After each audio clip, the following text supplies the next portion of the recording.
Welcome, dear subscribers and curious listeners of my channel. In this video, we will dive into the world of characters from the story of the Chosen One, who deserve more attention than they were given in the books and films. There are many memorable heroes, but among them are those whose stories were left in the shadows. Let's restore justice and remember those who could have been more prominent characters if they had received more attention. Enjoy watching! Number 1. Kreacher.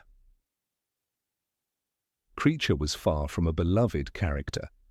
His gloomy nature and dislike of the Order of the Phoenix didn't help his popularity, and his betrayal of Sirius in the 5th book, which unfortunately wasn't shown in the films, made him even more hated. But Kreacher had another side.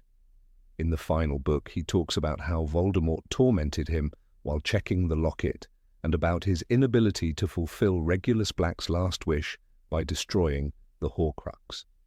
This moment gave us the opportunity to see his character from a different angle, and his participation in the Battle of Hogwarts showed his noble side. 2. Number Percy Weasley. Percy is a character whose depth was decided to be left out of the films. Smart and ambitious, he respected authority, but this trait became his weakness. After a falling out with his family, he joined the Ministry of Magic and refused to believe in Voldemort's return. Only at the very end did Percy redeem himself, reuniting with his family before the Battle of Hogwarts. This important and touching part of his story was left out of the films, but it's a great example of how even perfect families have cracks. 3. Number Viktor Krum. Viktor Krum is a great example of how Rowling masterfully subverted expectations. A world-renowned Quidditch player and participant in the Triwizard Tournament, Krum could have been portrayed as a selfish athlete, but in reality, he turned out to be the complete opposite. He didn't enjoy his fame and chose Hermione, who wasn't considered the most charming by many, as his girlfriend. Despite his brief role in the books, he became an interesting and multifaceted character. His humility and talent deserve more attention than they received in the films. 4. Number Luna Lovegood. Luna Lovegood is perhaps the most unusual and unique character in Harry Potter. With her eccentric style and strange beliefs, Luna might have seemed odd or amusing at first, but with each new action she revealed her best qualities. She was one of the few who believed in Harry, and in important moments she was always by his side. Her support for Hermione in Half-Blood Prince and her words after Dobby's death showed her kind and big heart. Luna remained true to herself, making her one of the most touching and interesting characters in the series. 5. Number Rita Skeeter. Rita Skeeter is another character that evokes dislike, but in reality she is a master of her craft. Although her articles caused suffering to many, she always wrote what went against public opinion, aiming for success and fame. Her work was full of sensationalism, making her an unmatched master of manipulation. However, despite her job, Rita was not a supporter of Voldemort. She simply knew how to do her job, and in doing so, earned the respect of some. 6. Number Regulus Black. Regulus Black's story is one told through the memories of other characters. His life, though not fully explored, is one of the most tragic and heroic in the series. Regulus, who grew up in a family proud of their pure-blood heritage, was initially a supporter of Voldemort. But realizing how far his master would go to achieve his goals, Regulus turned against him and sacrificed himself to destroy the Horcrux. This would have been a powerful and important story if it had received more attention. 7. Number Kingsley Shacklebolt. Kingsley Shacklebolt is another character who was underrated in the films. His participation was minimal, and he only had a few minutes of screen time, but in the books he played a much more important role.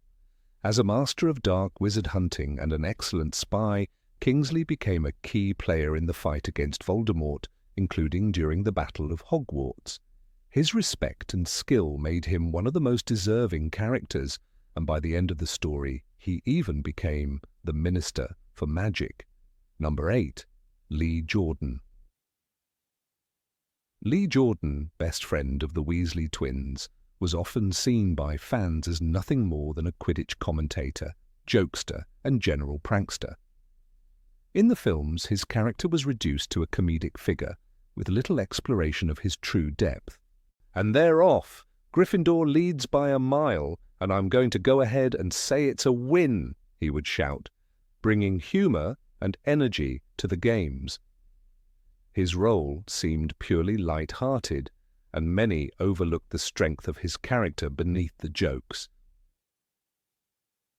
But Lee Jordan's bravery went far beyond his antics at Quidditch matches.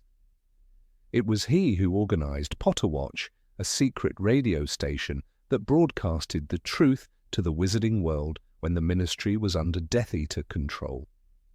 With his life at risk, Lee courageously kept hope alive, providing the magical community with vital information. His willingness to stand up against tyranny, even when danger loomed large, revealed a side of him that deserved far more recognition. "We've got to do something," Lee said, determined to fight back. His courage and determination in the face of overwhelming odds made him a hero who truly embodied the spirit of resistance. Number 9. Oliver Wood. Oliver Wood, the captain of Gryffindor's Quidditch team, was often seen as a fanatical sportsman, obsessed with victory. In the books and films, his role was mostly reduced to passionate speeches about Quidditch and an unwavering desire to win the school cup. He would often rally his team with fiery words, determined to push them towards success. "This is the best team Gryffindor's ever had," he'd shout, urging them on to greatness. But beneath the surface of this single-minded ambition, there was much more to Oliver. Few noticed that Oliver was not just a Quidditch enthusiast. He was a remarkable leader and mentor. He brought the team together, fostering a sense of unity and determination. During the rough times, when morale was low, Oliver would step up, offering support and encouragement. He made sure every player, from Harry to the reserves, felt valued. His leadership wasn't about winning at all costs. It was about teamwork, belief, and resilience. "We're a team," he'd remind them, "and we win or lose as one." In doing so, he became a model of true leadership, proving that the strength of a team lies in its unity and spirit. Number 10. Madame Pomfrey. Madame Pomfrey, the Hogwarts school healer, may not have had the dazzling charisma of Dumbledore or the eccentric charm of McGonagall, but she was indispensable. Without her steady presence, life for the students would have been much more difficult. She wasn't just a healer who tended to sprained ankles or burns. She regularly faced the aftermath of the most complex and sometimes dangerous spells cast by students and staff alike. "It's not magic I mind," she would often say. "It's the chaos that comes with it." How many times did Harry, Ron, and Hermione find themselves in the hospital wing, nursing injuries from their many escapades? Countless times, Madame Pomfrey worked her magic, quickly returning them to their studies and adventures. She was there after the troll attack, when Harry broke his arm, and when Ron was poisoned by the fake polyjuice potion. "You've been through enough for one day, Mr. Potter," she would mutter as she healed him, always unfazed by the chaos around her. Her dedication kept them on their feet, even in the darkest moments. Madame Pomfrey's patience, professionalism, and nurturing care were qualities that often went unnoticed, but they were priceless. While other characters commanded attention with their bravery or intelligence, she quietly held the fabric of Hogwarts together with her healing touch. She wasn't looking for applause, only to make sure her patients could go back to their lives. The comfort she provided was as vital to the school as any spell cast by a professor. Without Madame Pomfrey, Harry later reflected, we might never have made it through. And it's true, her steady hands were the unsung heroes of their journey. Number 11, Emmeline Vance. Emmeline Vance's name was mentioned only a few times in the series, and because of that she's easy to forget. Yet, Emmeline was one of the most dependable members of the Order of the Phoenix. She fought during the First War, and, when Voldemort returned, she didn't hesitate to rejoin the fight. Her loyalty and dedication were unquestionable, but the wizarding world never truly recognized her contributions. "She was always there when we needed her," said one of the Order's members, recalling how Emmeline stood at the forefront, fighting alongside others to protect the future. The Ministry always considered Emmeline a significant threat, which is why Voldemort personally ordered her elimination. She wasn't a warrior seeking fame or recognition. Her life was marked by quiet resistance. Her role in the Order, often carried out behind the scenes, was crucial. She didn't engage in flashy battles or grand speeches, but her actions were always decisive. Emmeline's death was a silent reminder of the unsung heroes who fought in the shadows, doing what was necessary without expecting any acknowledgement. Her fate was tragic, a quiet, unnoticed death, far removed from the spotlight of fame. Yet Emmeline's sacrifice remains a testament to the kind of heroism that is rarely celebrated. Her story, though barely told, is a stark reminder of those who fought not for glory, but for the survival of others. The wizarding world preferred to forget about her, but those who truly knew the cost of the battle against Voldemort understood the value of her courage. Number 12, Ted Tonks. Ted Tonks, father of Nymphadora and husband to Andromeda, is one of the unsung heroes whose bravery remained largely unnoticed. A Muggle-born wizard, he defied the prejudices of his time when he married into the Black family, one of the most pure-blooded families in the wizarding world. His decision to marry Andromeda, who had been disowned by her family, sparked outrage among the Blacks and marked him as an outsider in the eyes of many. Ted didn't care about their disdain. "You don't have to come from a pure bloodline to be noble," he often said, showing a character built on values rather than blood status. As the Second Wizarding War raged on, Ted's Muggle-born status made him a target for the Death Eaters. Forced into hiding, he never let fear control him. Even while in exile, Ted fought for the rights of Muggle-borns and all those who were oppressed by the dark regime. He wasn't just surviving, he was standing up for what was right, quietly but steadfastly. In his moments of defiance, he became an example of courage and dignity.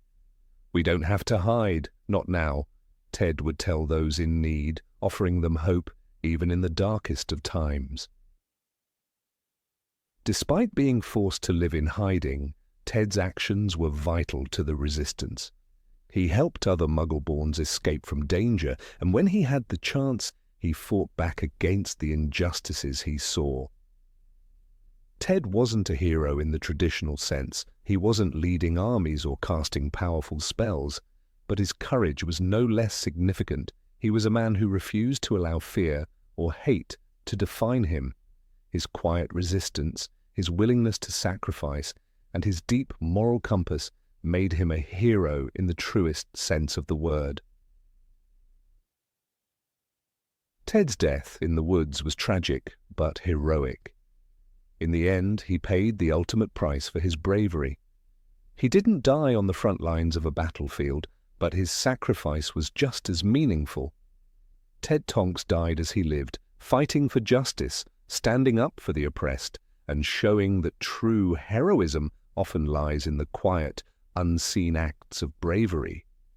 His story may not have been given the attention it deserved, but those who knew him understood that his contribution to the fight against darkness was immeasurable. Number 13, Dean Thomas. Dean Thomas was always there, part of the group, but often overlooked. He was on the same year as Harry, played Quidditch, and was friends with Seamus Finnegan. He even dated Ginny for a while. Yet his story remained mostly in the background, a silent presence among the more central characters. It's easy to forget that he was more than just a background player. He was a brave and loyal friend, one who always stood by his companions, even when things were at their darkest. Dean Thomas was my friend, Harry recalls with a sense of regret, acknowledging that many people, including himself, didn't fully appreciate Dean's contributions. But as the war intensified, Dean's true strength began to shine. When the ministry fell, Dean found himself in hiding.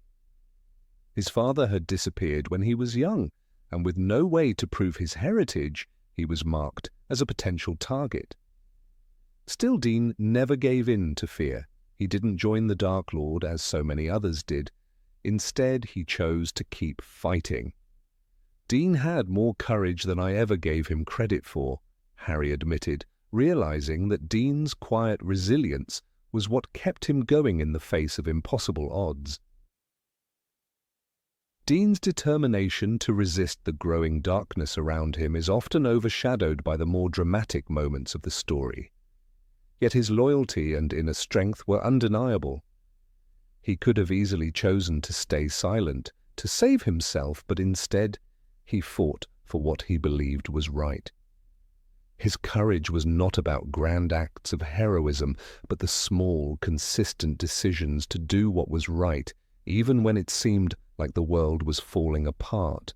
Dean was a fighter in ways that matter most, Harry reflects, appreciating the quiet bravery that kept him going even when all seemed lost. Though Dean's story is not as celebrated as others, his role in the resistance is invaluable. He may not have been the one leading the charge or making the headlines, but without his unwavering resolve, the fight against Voldemort would have been even harder. Dean Thomas deserves more recognition for his loyalty, his bravery, and his quiet but fierce resistance to the dark forces that threatened the wizarding world. Number 14, Arthur Weasley. Arthur Weasley often stands in the shadows of more prominent members of his family, like Fred, George, or Ginny. He is neither a battle hero nor a loud leader, yet his impact on the story is undeniable. Arthur represents kindness, respect for Muggles, and a deep belief in equality. His unwavering support for Harry, especially when he took him into his family, set him apart as a quiet yet powerful figure. He wasn't just a father to his own children. He extended that care to Harry, offering him a home when he needed it most. He is the one who taught me that family doesn't have to be about blood, Harry later reflects. Arthur's devotion to truth and justice is evident throughout the series. He risked his job at the Ministry of Magic for the sake of standing by what was right. His involvement with the Order of the Phoenix wasn't just about fighting a war, it was about fighting for the values that he believed in. He didn't seek fame or glory, he simply did what was right. Even when he was injured at the ministry, he didn't back down. Arthur Weasley was one of the most decent, kind men I've ever known, Harry admits after witnessing his father's commitment to the cause. But Arthur's influence goes beyond just his bravery. He was a symbol of moral strength in a world that was increasingly divided. He never looked down on Muggles or their ways, despite being surrounded by those who did. His deep respect for all people, regardless of their magical heritage, helped to create a more inclusive and open world. He showed that heroism isn't always about winning battles, but about maintaining one's integrity in the face of adversity. In a world torn by prejudice, Arthur's simple belief in fairness made him a quiet yet monumental force. His life though not filled with grand moments of battle, was filled with constant choices to stand up for what was right. When the world was crumbling under the weight of Voldemort's return, Arthur never faltered. He remained a steady beacon of hope, reminding everyone around him that kindness and truth still had a place in the wizarding world. Arthur Weasley may have never led a charge into battle, but his strength lay in the quiet, unyielding defense of his values, and in doing so he became one of the unsung heroes of the series. Number 15, Aberforth Dumbledore. In the magical world of Harry Potter, where powerful wizards and witches often make headlines, there are some figures who linger in the shadows, their roles downplayed, yet pivotal. One such character is Aberforth Dumbledore, the younger, often overlooked brother of Albus Dumbledore. While Albus's brilliance and tragic fate steal the spotlight, Aberforth's contributions and the complexities of his life remain largely underappreciated by the wider world, even within the wizarding community. However, a closer look reveals a man whose actions were instrumental in pivotal moments throughout the series, particularly in the final battle against Voldemort. Aberforth's presence in the books and films is limited, often reduced to a gruff innkeeper of the Hog's Head Tavern, his personality portrayed as abrasive and reclusive. He's depicted as a character who prefers to keep to himself, living in the shadow of his more famous brother. However, beneath this gruff exterior lies a wizard of considerable power and integrity, a man whose actions had profound impacts on the outcomes of the battles that shaped the fate of the wizarding world. The image of Aberforth is one of isolation, but his isolation doesn't stem from weakness. Instead, it is a byproduct of his tragic past, his complicated family dynamics, and his deeply rooted sense of duty. Aberforth's story begins with his childhood, and this is where we first glimpse the profound rift that would define much of his adult life. The Dumbledore family was a house of potential, but also of dark secrets. Aberforth grew up alongside his brother Albus, but their lives took drastically different turns after the death of their mother, Kendra Dumbledore. In the wake of Kendra's tragic passing, a young Aberforth was left to deal with the aftermath of his brother's ambition and the strain of a family torn apart by tragedy. Albus's desire for greatness often clashed with the needs of his family, and Aberforth, who was more grounded, resented Albus for his perceived neglect of their family responsibilities. The rift between the two brothers deepened with the death of their sister, Ariana, whose tragic death at the hands of a mysterious magical accident left Aberforth with a lifelong bitterness toward his brother. While Albus sought glory and power through his role as a leader of the wizarding world, Aberforth remained rooted in the everyday struggles of their family. It was in this period that the two brothers' paths diverged sharply. Aberforth didn't share Albus's vision of changing the wizarding world. Instead, he saw the dangers of ambition and power. Albus's obsession with wizarding greatness led him to make decisions that Aberforth could never condone. Their disagreement, centered around the events surrounding Gellert Grindelwald, ultimately caused a deep and unhealed rift. For Aberforth, family came first, and the trauma of losing Ariana overshadowed any ideological pursuits. Despite this, Aberforth's role in the story of the final battle is one that should not be overlooked. His loyalty to his family, though strained, remained unbreakable. In the darkest of times, when it seemed that the wizarding world was on the brink of destruction, it was Aberforth who played a crucial role in aiding Harry Potter and his friends. When the trio, Harry, Ron, and Hermione, found themselves trapped in Hogsmeade, pursued by Death Eaters, it was Aberforth who intervened, rescuing them by revealing a secret passage into Hogwarts. Without Aberforth's timely intervention, the trio's journey to find and destroy Voldemort's Horcruxes would have been significantly more perilous. His decision to act in their favor was a powerful reminder that, while Albus may have been the public face of the fight against Voldemort, Aberforth had never stopped fighting on his own terms, in his own way. Aberforth's most significant contribution comes during the Battle of Hogwarts. As the battle raged outside, Aberforth's actions ensured that the students and members of the Order of the Phoenix had a route of escape. It was his secret passage that allowed them to enter Hogwarts unnoticed, providing a critical advantage in the fight. His courage, though quiet and unassuming, was as essential as that of the more celebrated figures who took part in the battle. It's easy to forget that the escape routes and clandestine help provided by Aberforth were instrumental in ensuring the survival of many who would go on to fight the final battle against Voldemort's forces. In addition to his heroic actions during the war, Aberforth's involvement with Harry Potter reveals a more personal side of the character. Despite their troubled history, Aberforth's loyalty to his brother Albus remained, albeit in a complicated and reserved manner. Throughout the series, it's clear that while he didn't share his brother's lofty ideals, Aberforth understood the weight of Albus's sacrifices.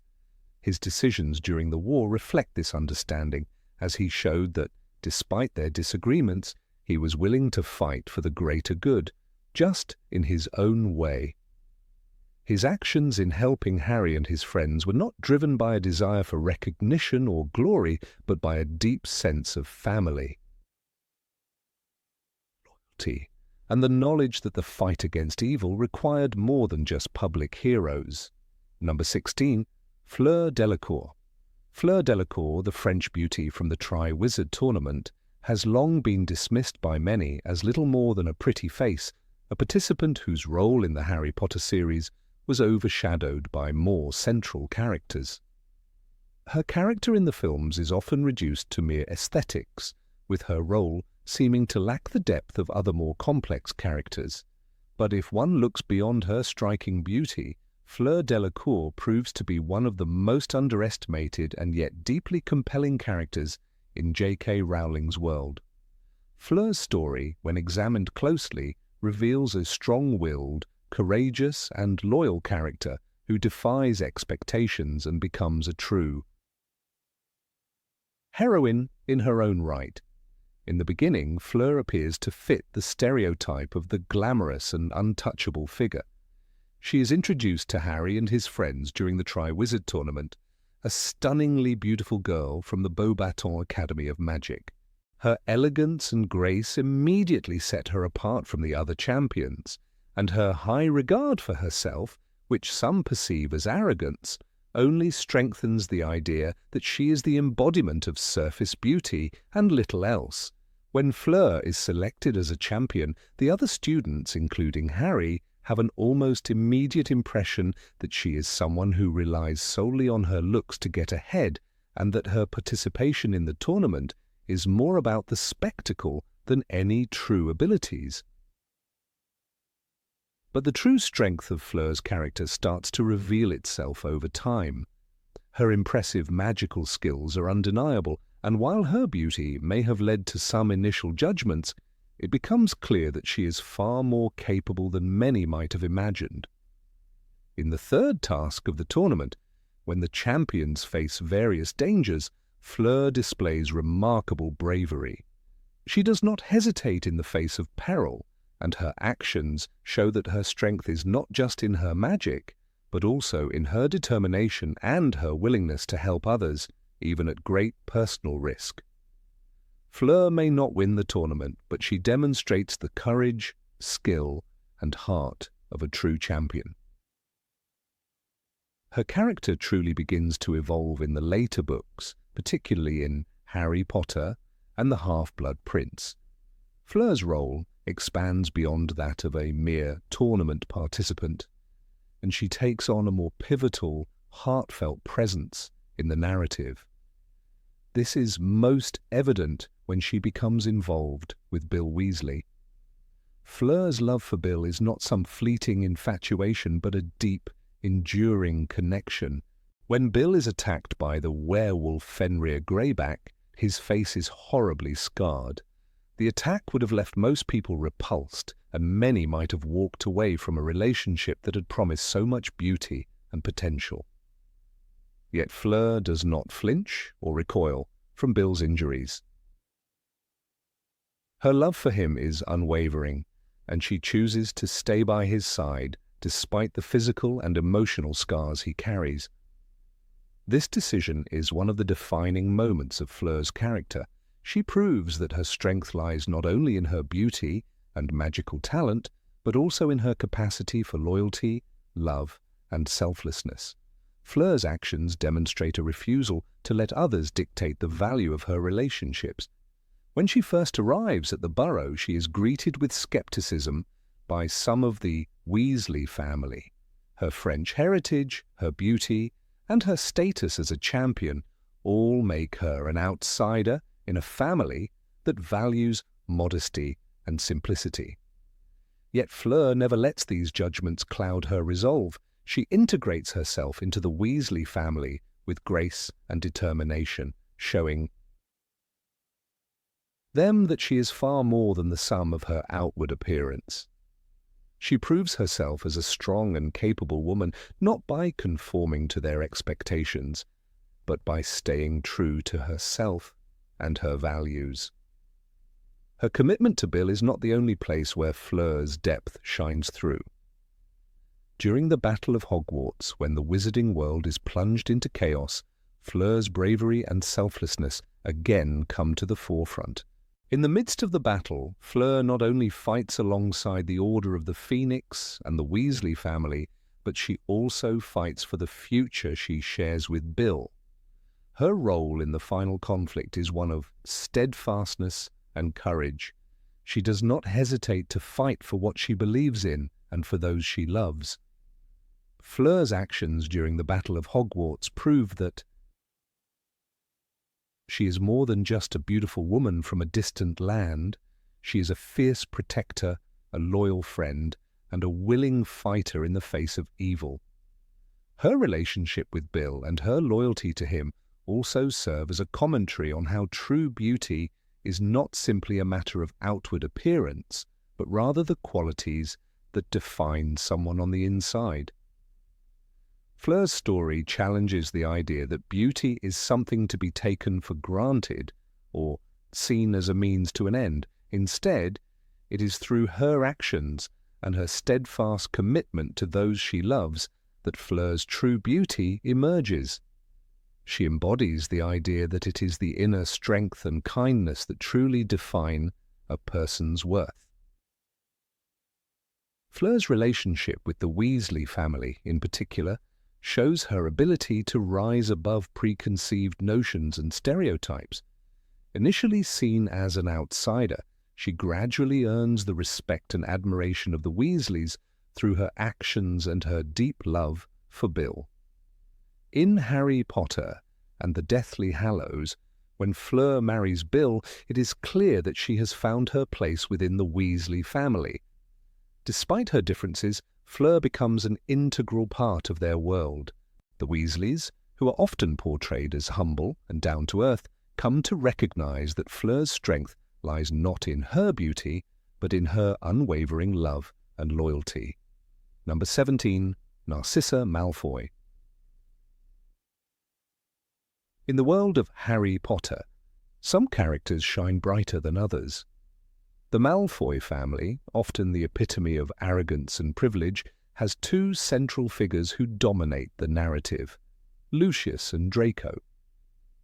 However, nestled within this turbulent family dynamic is a character whose role has often been overlooked, yet whose actions are undeniably crucial to the events that unfold in the final chapters of the saga Narcissa Malfoy.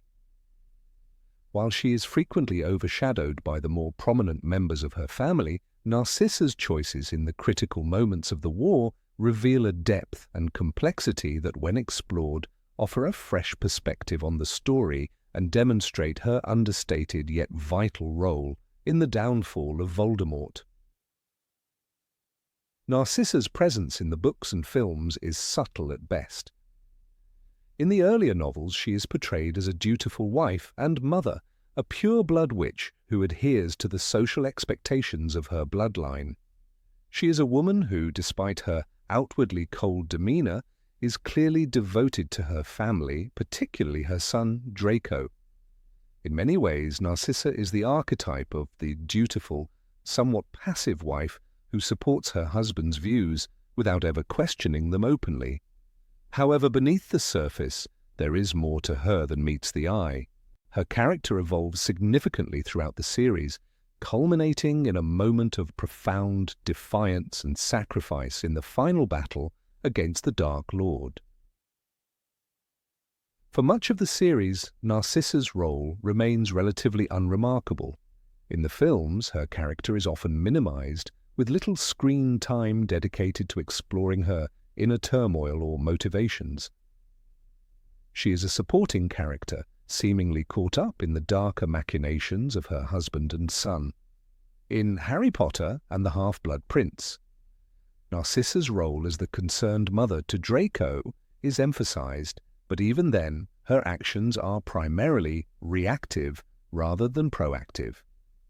It is in Harry Potter and the Deathly Hallows that Narcissa truly steps into the light, and her actions in the Forbidden Forest reveal the heart of the woman who had quietly been waiting for the right moment to act. The moment that defines Narcissa as a character is her decision to lie to Voldemort, a decision that, unbeknownst to her at the time, would have a far-reaching impact on the outcome of the war. Narcissa's choice to protect her son, even at the risk of betraying the Dark Lord, is one of the most significant acts of rebellion in the entire series. It is not a simple act of defiance, it is a mother's instinct to protect her child from harm, regardless of the cost. Narcissa's love for Draco transcends her loyalty to Voldemort, and in that moment her maternal love shines through as the most powerful force she has ever wielded. When Narcissa stands before Voldemort in the Forbidden Forest, she knows the gravity of the situation. Voldemort has ordered the death of Harry Potter, and Draco, under pressure from his father, and the Dark Lord, has been tasked with carrying out the unthinkable. Narcissa, who has always kept her emotions tightly controlled, now finds herself at a crossroads. She knows that her son is not capable of killing Harry. She knows that her family is trapped in a situation where their survival is threatened by their association with the Dark Lord. And so she makes a choice, one that is driven not by fear or hatred, but by an overwhelming need to protect her son and perhaps to redeem herself. The moment Narcissa lies to Voldemort is pivotal not only for her own character, but also for the larger narrative of the series. She tells Voldemort that Harry is dead, a claim that she knows to be false. Her lie allows Harry to survive, to continue on his path to defeat the Dark Lord. Narcissa's action, though seemingly small in the grand scheme of things, is the spark that sets in motion the eventual collapse of Voldemort's regime. Her decision not only saves Harry's life, but also marks the beginning of the end for Voldemort himself.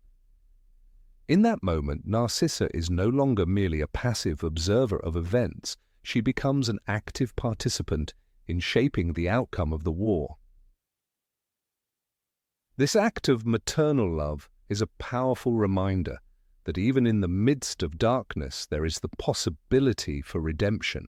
Narcissa's choice to protect her son demonstrates the strength of the human heart, a strength that is not bound by bloodlines or dark magic. Her decision is not without its consequences. She knows that lying to Voldemort is dangerous and that her betrayal, if discovered, could mean her death. But she is willing to risk everything for the sake of her son's life. In that moment, Narcissa transcends her role as a mere follower of Voldemort and becomes a symbol of the power of love, a love that is pure and unconditional, capable of overcoming even the most powerful of dark forces. Narcissa's actions also speak to the complex nature of loyalty and allegiance in the wizarding world. Throughout the series, The Malfoys are portrayed as fiercely loyal to their ideals, their family, and their beliefs. Narcissa, like Lucius, initially embraces the values of pure-blood supremacy and supports Voldemort's rise to power. However, as the war progresses and her family is drawn deeper into the conflict, she begins to question the path she has chosen.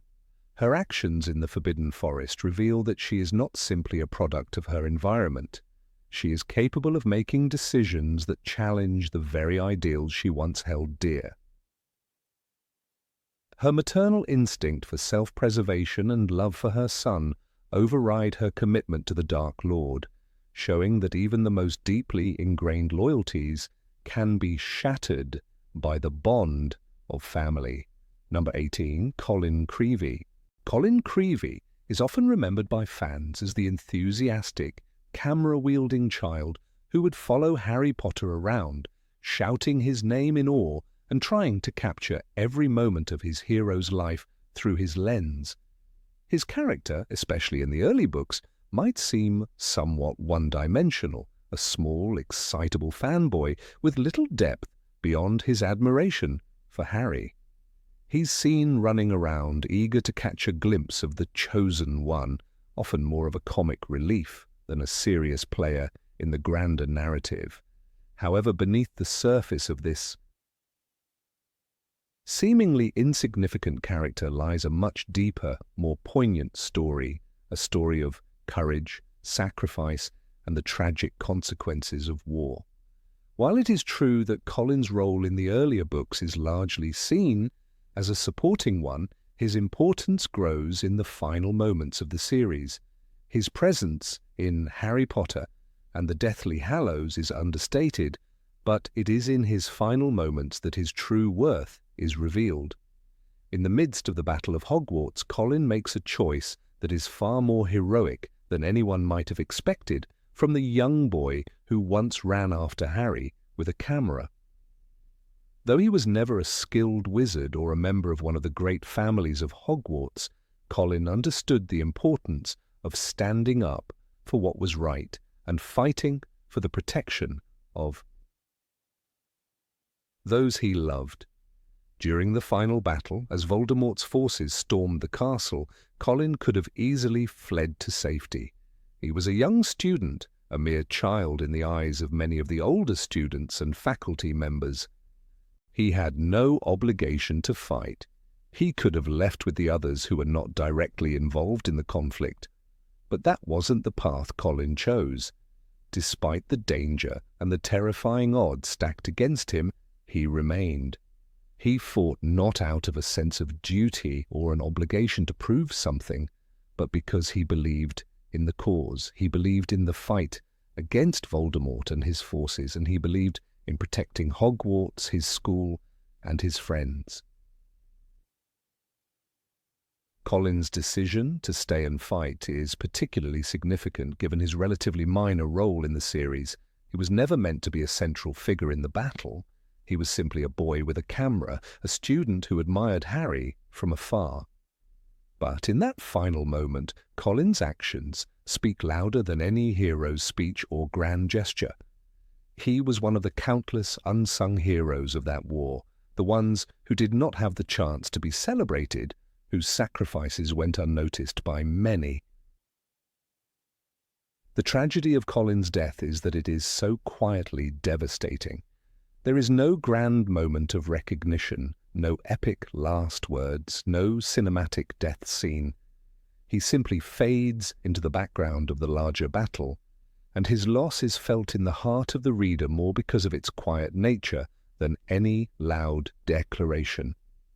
He wasn't a hero because of his bloodline or his magical prowess. He was a hero because he was willing to stand up and fight, even when it seemed like there was no hope. In this way, Colin Creevey's sacrifice embodies the true cost of war, the lives of the young and innocent who are thrust into a fight far greater than themselves. When Harry learns of Colin's death, it is a moment of personal loss, but also a reminder of the many lives lost in the battle. Colin's death is not only a tragic moment for Harry, but for all the characters who knew him. His sacrifice highlights the brutal nature of the conflict, the fact that no one, no matter how young or unprepared, was safe from the horrors of war. His death is not one of the heroic martyrdoms that define other characters in the series, such as Fred Weasley or Remus Lupin. Instead, Colin's sacrifice is one of quiet bravery. It's the kind of bravery that doesn't call attention to itself, but still leaves a profound impact. One of the most powerful aspects of Colin's character arc is how he is remembered by his peers. In the years following the war, Colin's name may not have been one of the first to come to mind when people talked about the heroes of the Battle of Hogwarts, but that does not diminish the weight of his contribution. His death is a reminder that heroism is not defined by the spotlight or fame. It's defined by the choices we make in the face of danger, by our willingness to fight for what we believe in, even when we have no guarantee of success. In a world where the most celebrated heroes are those who wield great power, Harry, Hermione, and Ron, it's easy to overlook the smaller, quieter heroes like Colin Creevey. And yet, his death serves as a stark reminder that the ultimate victory in the war against Voldemort did not rest solely on the shoulders of a few chosen individuals. It was the combined effort of countless brave souls, many of whom went uncelebrated. Colin Creevey was one of those unsung heroes. The emotional weight of Colin's death is compounded by the fact that he was so young. The horror of losing someone so full of life, someone with so much potential, is difficult to ignore. Colin, after all, was not an adult who had lived a full life. He was a boy who had barely begun to grow into the person he was meant to be. And yet, he chose to sacrifice himself for the greater good.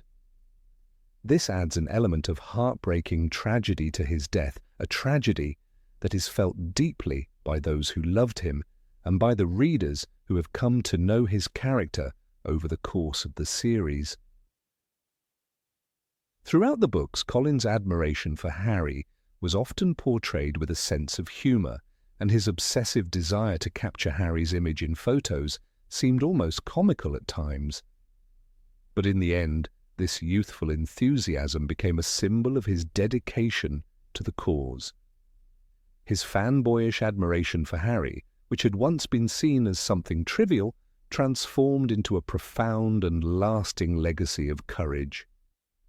Colin had watched Harry and wanted to be like him, but in the final moments of the battle, he became the hero he had always admired from afar. He was no longer just a young boy with a camera. He was a brave soldier fighting for his school and for the future of the wizarding world. Harry's loss of Colin is significant not only because of the young boy's bravery, but also because of the quiet bond they shared. Colin had been one of the first to truly recognize Harry's importance and to treat him not as a legend or a symbol, but as a person. In the end, Colin's sacrifice for the greater good, his choice to stay and fight rather than seek safety, is a profound moment that reminds us of the personal cost of war and the often overlooked heroes who make a difference. In many ways, Colin Creevey's story is the ultimate reminder that heroism does not always look the way we expect it to. It doesn't always come in grand gestures or dramatic battles. Sometimes it comes in the form of a small, quiet act of courage, a choice to stand firm when the world seems to be falling apart.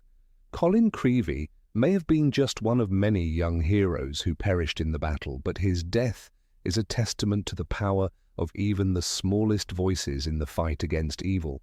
He is a character who, though overlooked by many, deserves to be remembered as one of the true unsung heroes of the series. Number 19, Charlie Weasley. Charlie Weasley is a name that is often overlooked when fans discuss the beloved characters of J.K. Rowling's Harry Potter series. While the focus tends to be on his brothers, Harry, or even the Weasley twins, Charlie's role in the grand tapestry of the wizarding world remains largely underappreciated. He is, in fact, one of the most intriguing and enigmatic characters in the entire Weasley family.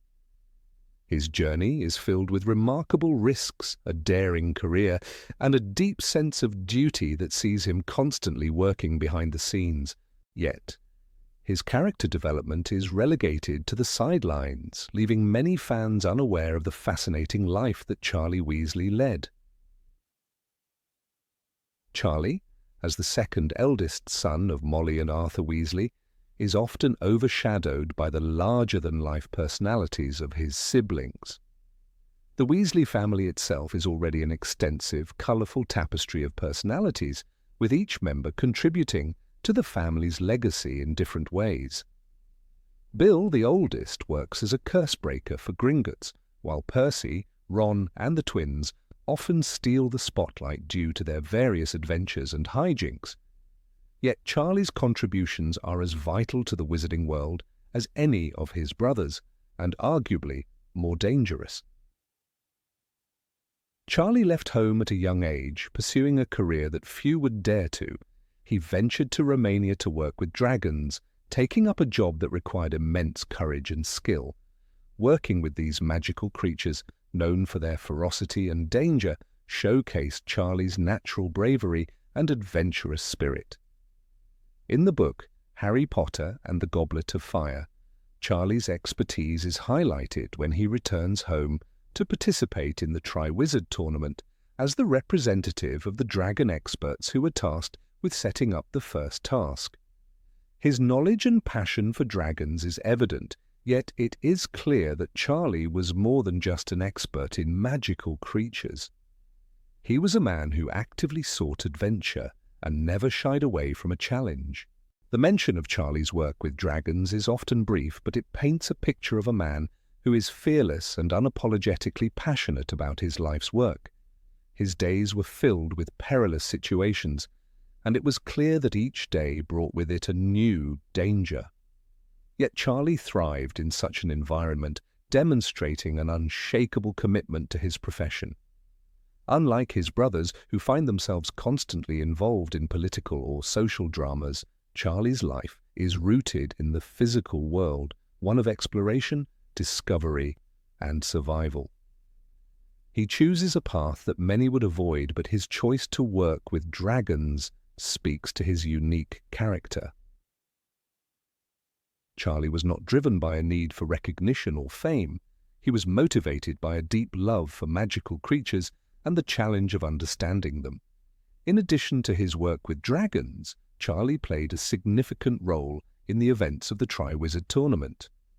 Although he was not as visible as some of the other characters, his involvement in organizing the tournament's tasks was crucial.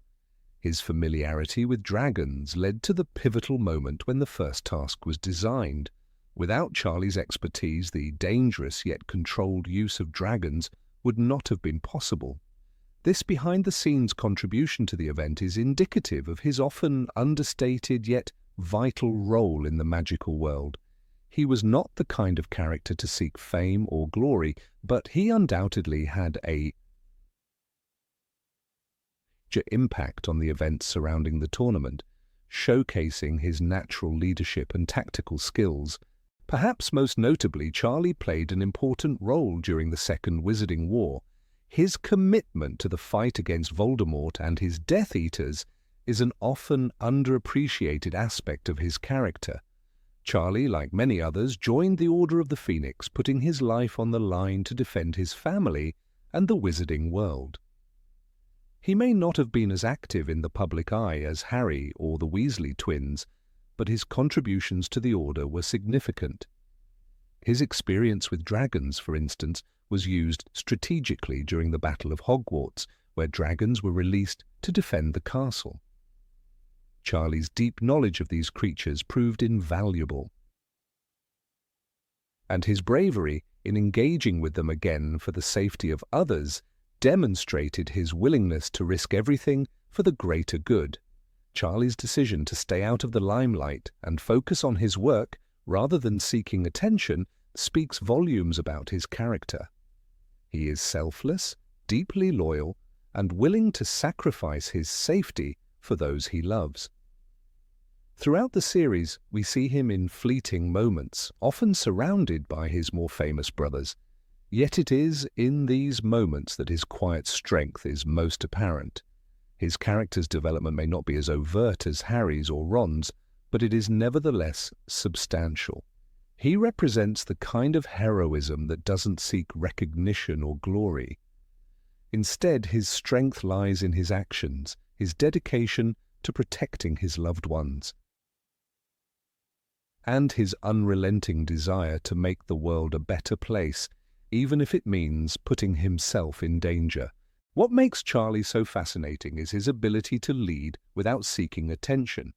He is a quiet force in the background, always working diligently behind the scenes. He is not interested in the fame or the accolades that come with being a member of the famous Weasley family. Instead, he is focused on his work, his family, and his role in the larger struggle against dark forces. In a series where so many characters are vying for the spotlight, Charlie's refusal to seek attention makes him even more compelling. He is a true hero, someone whose actions speak louder than his words or his presence. In Harry Potter and the Goblet of Fire, Charlie's role in the Triwizard Tournament is symbolic of this quiet heroism. He doesn't need to be the center of attention to make a difference. He simply does what needs to be done. Charlie's relationship with his family is another crucial aspect of his character. While he is often absent from the Weasley household working in Romania, he remains a deeply loving and loyal brother. The Weasley family is known for its closeness, and despite Charlie's physical distance, he is always a part of their collective story. His return to England to participate in the Triwizard Tournament, and later, during the Battle of Hogwarts, speaks to his unshakable bond with his family. Charlie may have chosen a life of adventure and risk, but his heart has always remained with his loved ones. In many ways, he embodies the Weasley family's values of loyalty, courage, and love. While the films largely ignored Charlie's character, the books provide a more nuanced picture of him. In the final battle at Hogwarts, we see him again, fighting alongside his family and allies. It is a bittersweet moment because even though Charlie is playing an active role in this pivotal moment in history, his character remains somewhat in the background. This absence of focus only adds to the mystery of Charlie Weasley. He is not a character who craves the spotlight, but rather one who understands the importance of quietly doing what is right. In the world of Harry Potter, it is often the quiet heroes like Charlie who make the most lasting impact. It's unfortunate that Charlie's character did not receive the recognition it deserved, both within the books and the films. His role in the Triwizard Tournament, his work with dragons, his membership in the Order of the Phoenix, and his unwavering loyalty to his family all deserve to be celebrated. Yet in many ways this only enhances his mystique. Charlie Weasley is the epitome of an unsung hero, a character whose greatness lies not in the attention he receives, but in the quiet, selfless actions he takes to protect the ones he loves and the world he holds dear. In a world full of characters seeking fame and fortune, Charlie's humility and dedication make him one of the most remarkable and underappreciated figures in the Harry Potter series. Number 20, Peeves. Peeves, the mischievous poltergeist, may not have appeared in the Harry Potter films, but in the books he was undeniably one of the most colourful and chaotic characters that populated the halls of Hogwarts. He was a whirlwind of trouble, a creature of noise and havoc, who took immense pleasure in causing mayhem wherever he went. From tipping over ink pots to hurling flying water balloons at students, Peeves delighted in pushing everyone to the edge. Professors, students, and even the stern, unflappable headmaster, Albus Dumbledore, were no match for the havoc he unleashed.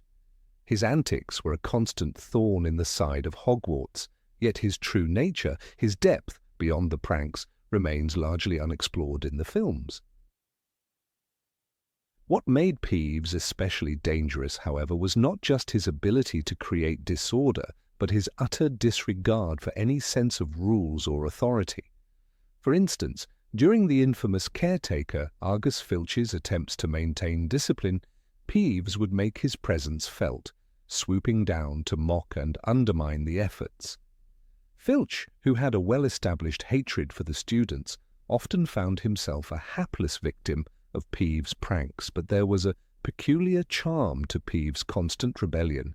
His contempt for authority made him an outlier in a school otherwise filled with order and discipline.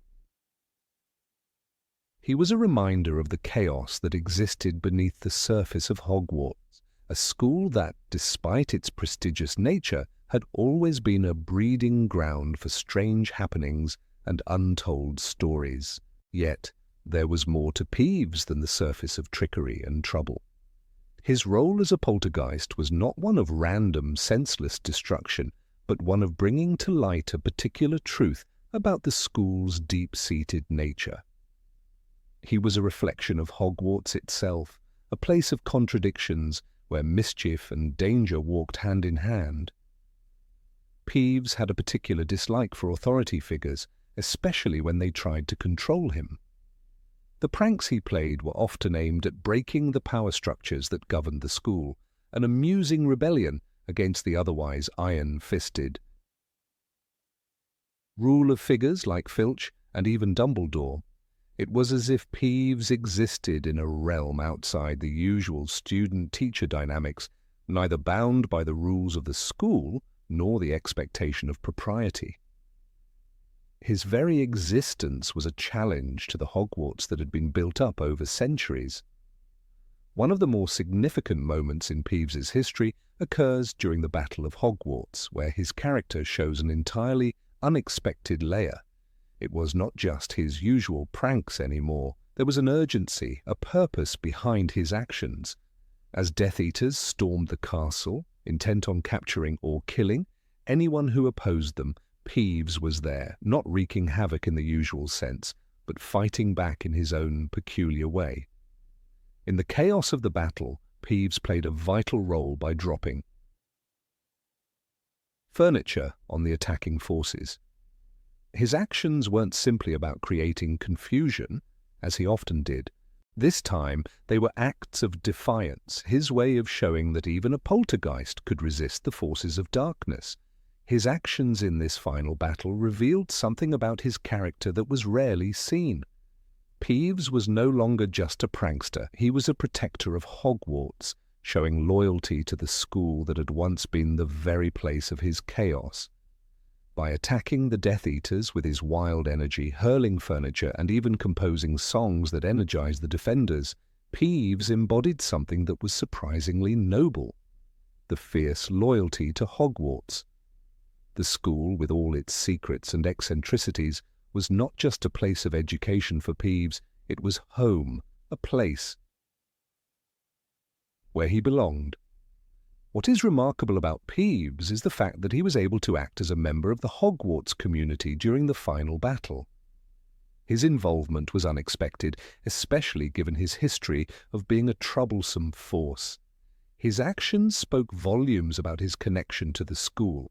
Peeves had, in his own way, come to see the castle not just as a playground for his pranks, but as something worth fighting for.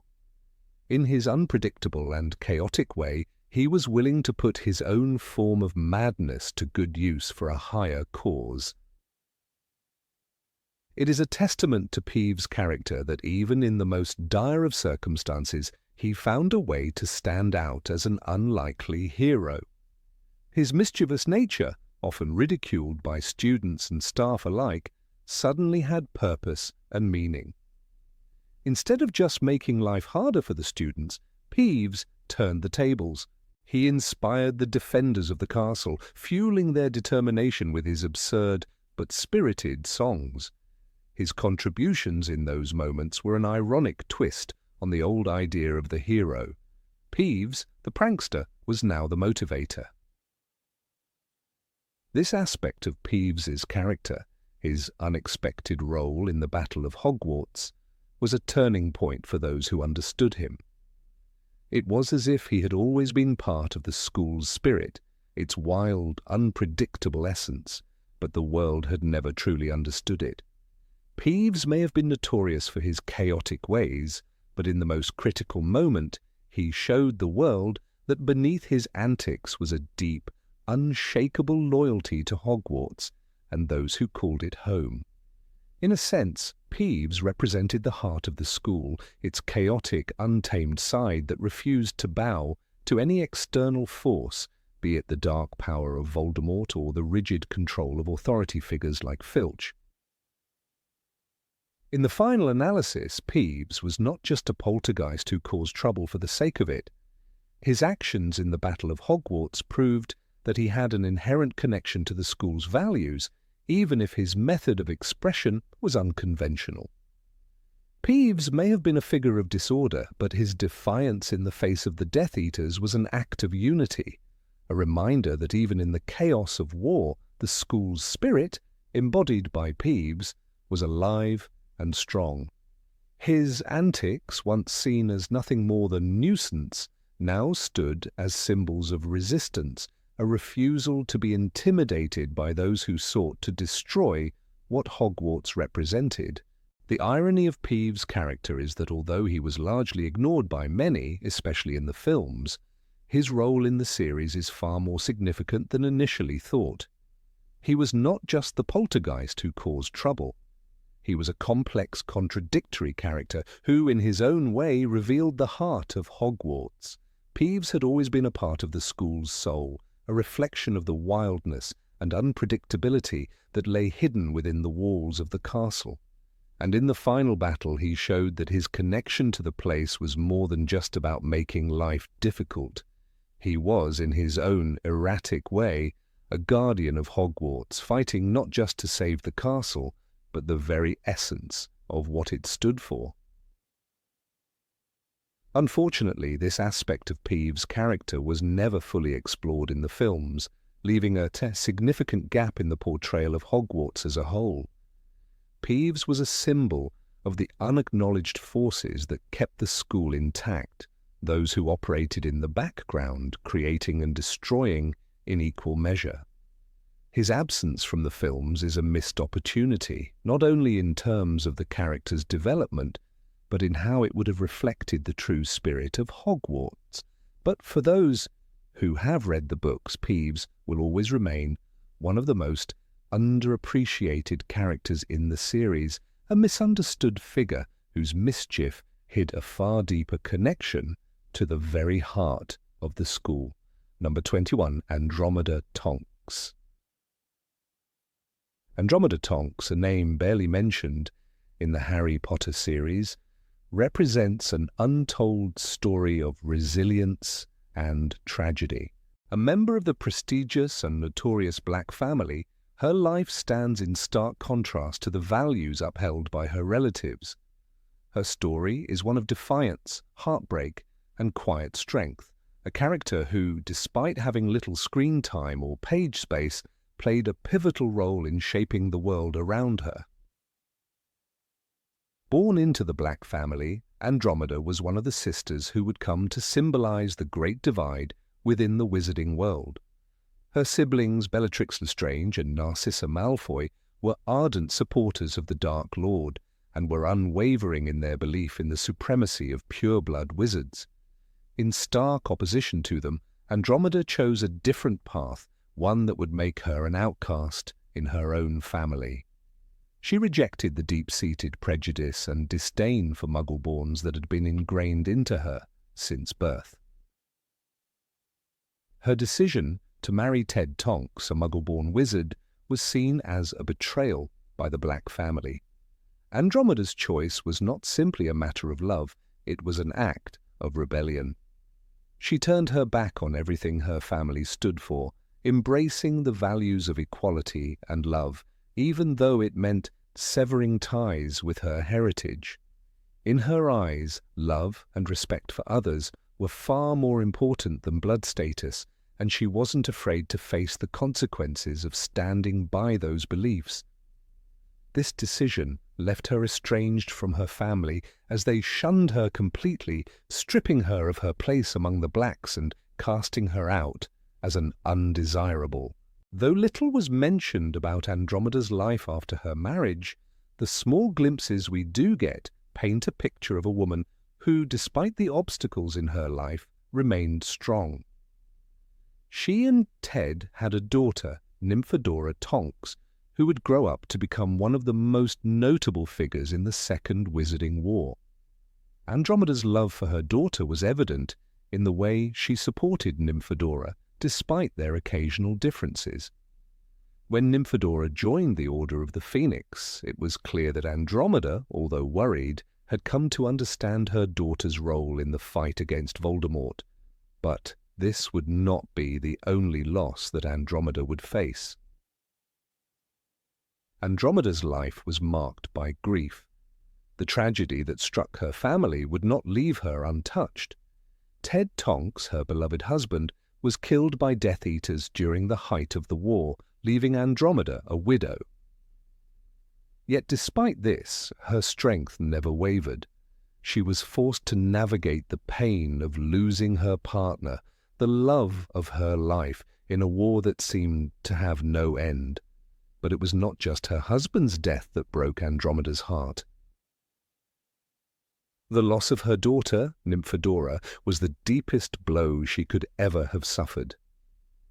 Nymphadora, who had become a key member of the Order of the Phoenix and a fierce warrior, met her end at the hands of Bellatrix Lestrange during the Battle of Hogwarts. In a cruel twist of fate, Andromeda had to bury her own daughter, a daughter who had fought and died for the very cause Andromeda had always believed in. It was an agony no mother should ever have to endure, the loss of a child, but Andromeda, ever the pillar of strength, continued to endure. Despite the devastating losses, Andromeda's story is not one of defeat. Her tragedy was not the end of her journey. Instead, she found a renewed purpose in caring for her grandson, Teddy Lupin, the child of Nymphadora and Remus Lupin. After the deaths of his parents, it was Andromeda who stepped forward to take him in, providing him with the love and care he needed during such a tumultuous time. In the midst of her grief, she found the strength to raise Teddy, becoming the grandmother he so desperately needed, offering him stability in a world that had been torn apart by war and loss. Andromeda's care for Teddy was not just maternal, but also protective. She had seen the ravages of war firsthand, the destruction it caused, and the lives it shattered. The loss of both her daughter and son-in-law weighed heavily on her, yet she fought on for Teddy's sake. Her actions showed the world the importance of family and love, even in the darkest times. She, too, had suffered the unbearable, but she showed that it was possible to rebuild from the ashes. Andromeda's quiet heroism is a testament to the powerful bonds that can emerge from tragedy, the strength of a woman who refused to let her suffering define her life. In many ways, Andromeda's life parallels that of others in the wizarding world who were forced to make difficult choices. Her story is one of sacrifice and determination, of choosing to be a part of something greater than herself, even at the cost of personal loss. Her journey is a reminder that even in the most challenging circumstances, we can choose the path of compassion, love, and understanding. Andromeda's choices, her courage to defy her family's expectations, her ability to withstand loss, and her determination to give her grandson a better life, all made her a hero in her own right. One of the most poignant aspects of Andromeda's character is the fact that her heroism was never celebrated in the grand scheme of things. Unlike the more prominent characters in the series, Andromeda did not fight in the Battle of Hogwarts or have a significant moment of glory.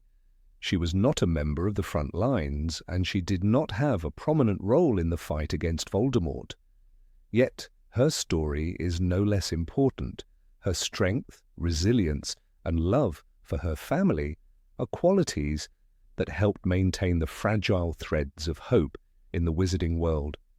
Her legacy is one that stands quietly in the background, yet it has been foundational to the survival of those she loved. She represents the unsung heroes, those who work behind the scenes, whose contributions, while often overlooked, are just as vital to the fight for a better world. Her character serves as a reminder that heroism comes in many forms. It's not always about grand gestures or dramatic victories. Sometimes heroism lies in the quiet moments of everyday life, in the choices we make, and in the love we offer to those who need it the most. Andromeda Tonks, through her quiet strength and unyielding love for her family, embodied this kind of heroism. She is a character who deserves recognition, not for her visible triumphs, but for the love and sacrifice that defined her life.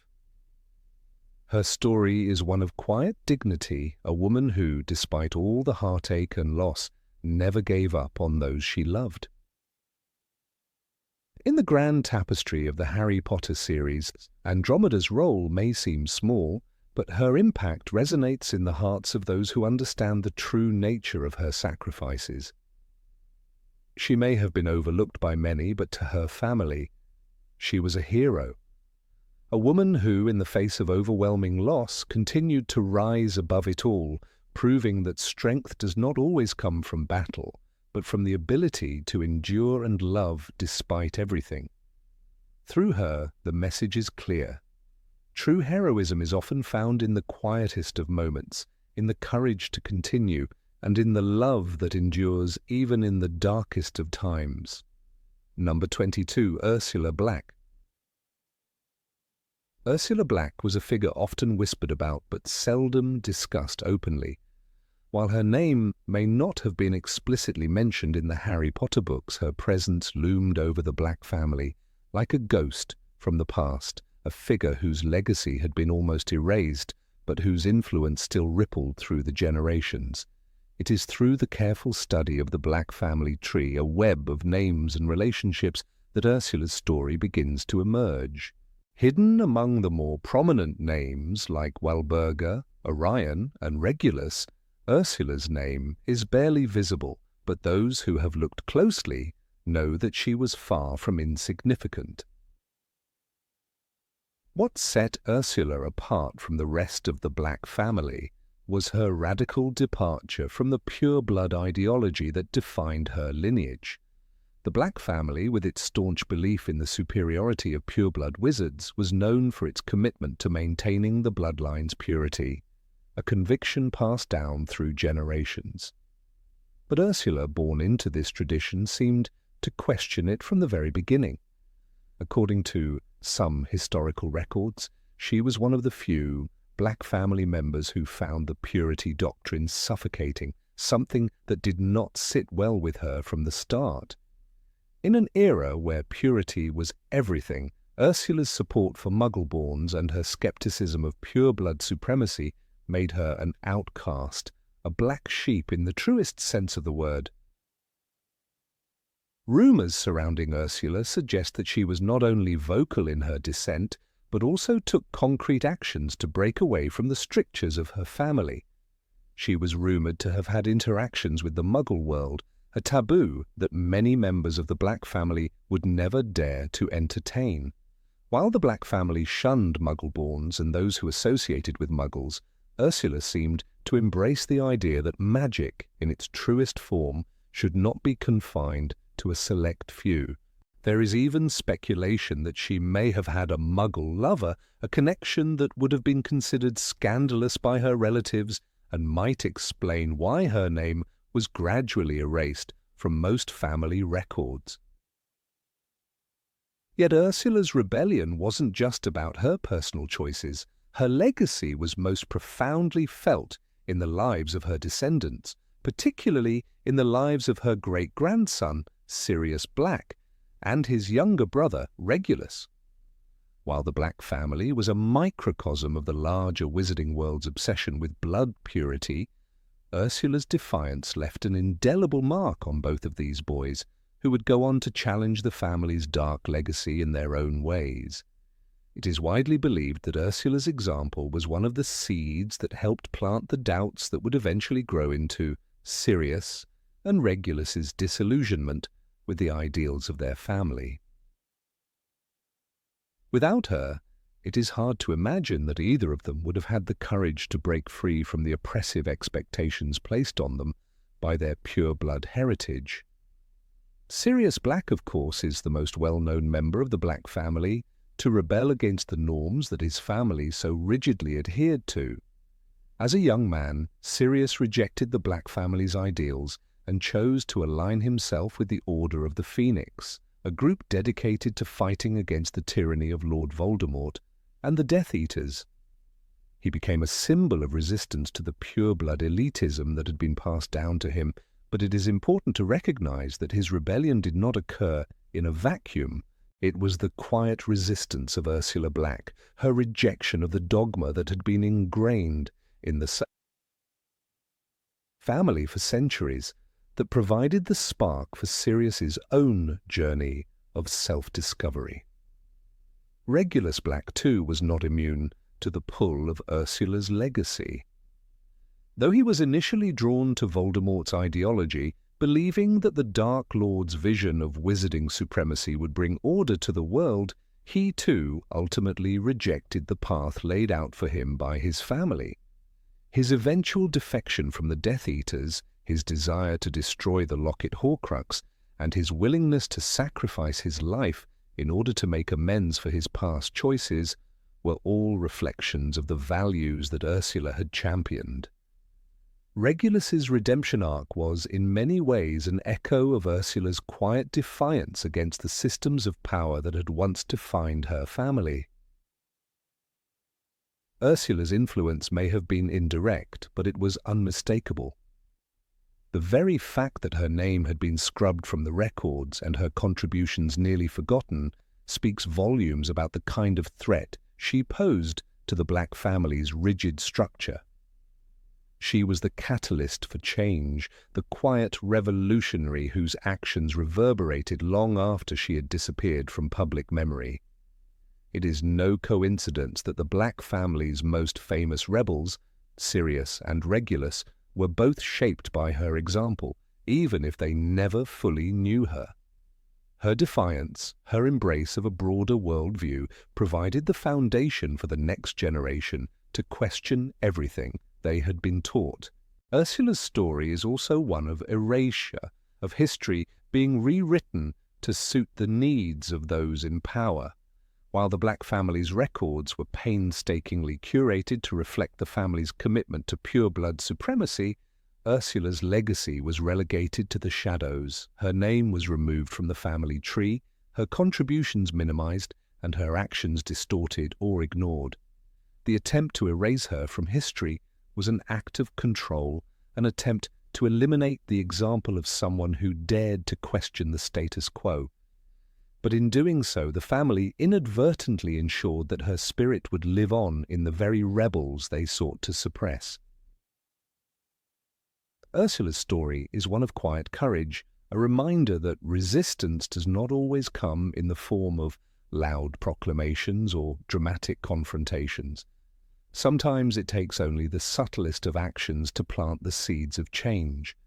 By simply living her life according to her beliefs, Ursula helped foster an environment in which Sirius and Regulus could come to their own conclusions about what was truly important.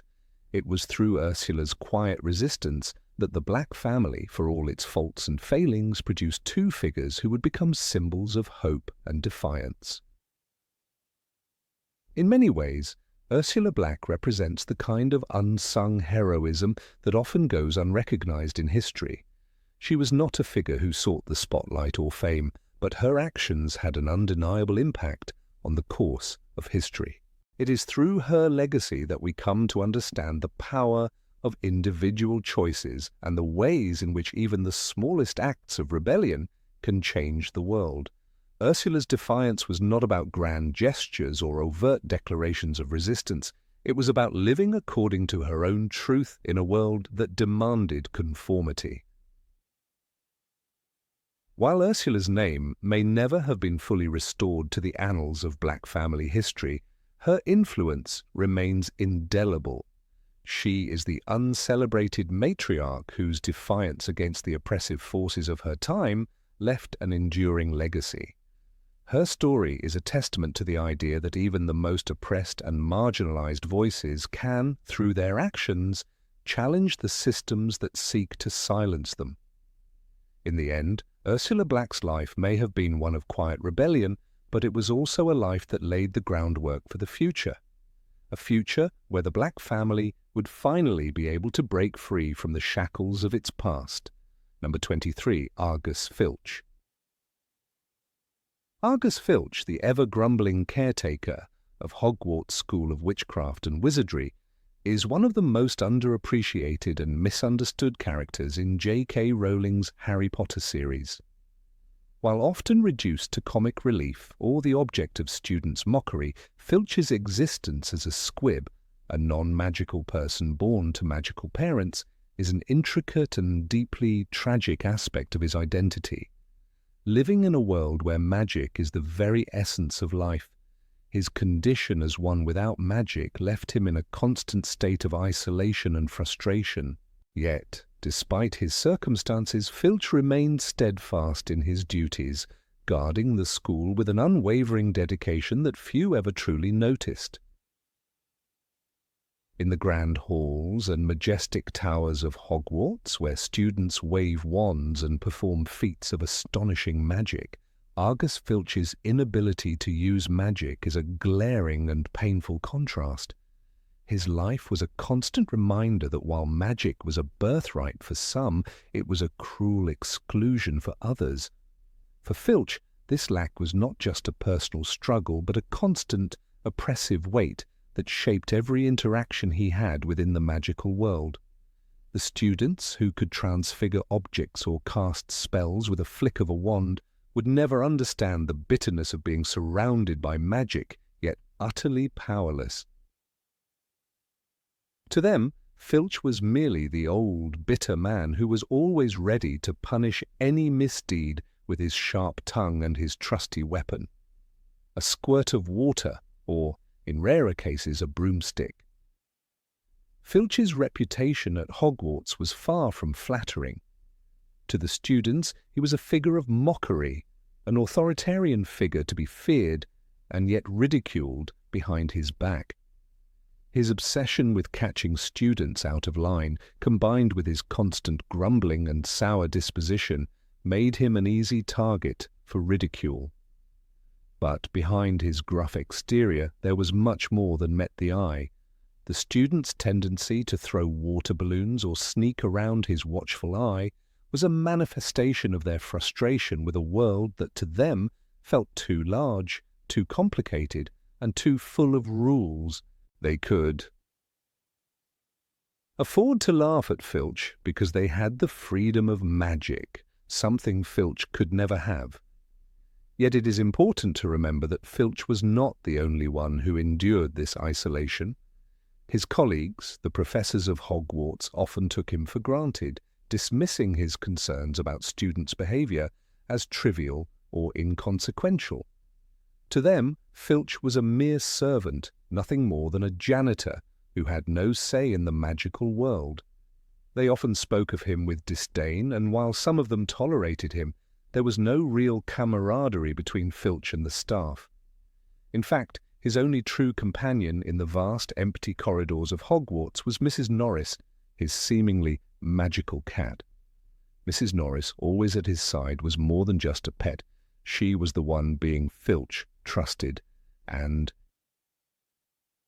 confided in, the one he could count on when the weight of being a squib in a magical world became unbearable.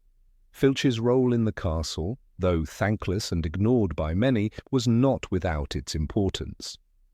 As the caretaker of Hogwarts, he was tasked with maintaining the school's order, ensuring that the students didn't disrupt the academic sanctity of the ancient institution. Though he had no magic to help him in his work, Filch took pride in his duties. His devotion to keeping the school in pristine condition and his relentless pursuit of students who dared to break the rules reflected a peculiar kind of loyalty. His life, although overshadowed by the magical talents of others, was defined by this single, unwavering commitment to the institution he served. For all his grumbling and complaints, he was a protector of Hogwarts, and while the students never saw it, his presence in the background was a constant assurance that their world was safe from disorder, even if they rarely acknowledged it. The bitterness that permeated Filch's character could, in part, be traced to his past, a past that the books rarely delve into. It is clear that Filch's condition as a squib haunted him throughout his life. Raised in a magical family, but unable to access the wonders his family members took for granted, Filch's feeling of inadequacy and rejection must have been crushing. To be born into magic yet be unable to touch its essence would create a profound sense of isolation. While many magical families would have shunned him for his lack of ability, Filch's pride and his need to prove himself led him to find solace in the only place that seemed to accept him: Hogwarts. In this ancient school where magic ran through the very walls, Filch managed to carve out a place for himself, though not without struggle. This struggle is exemplified when Filch discovers the existence of the Filch's List, a secret list of students who have committed infractions that require disciplinary action. For Filch, this list represented more than just a record of bad behavior. It was his weapon, his tool of control in a world where he had no power. He had no magic to defend himself, but he had his knowledge of the students and their weaknesses, and that gave him a sense of authority, however small. This list was his means of asserting himself in a world that otherwise looked down on him. Though the students often dismissed his complaints as petty, Filch's desire for order and his need to enforce the rules came from a deeper, more personal place. Perhaps the most poignant aspect of Filch's character is his deep desire for acceptance. Throughout the series, Filch is shown to desperately want the approval of others, especially the students and teachers. This is particularly evident in his interactions with Harry Potter, Ron Weasley, and Hermione Granger.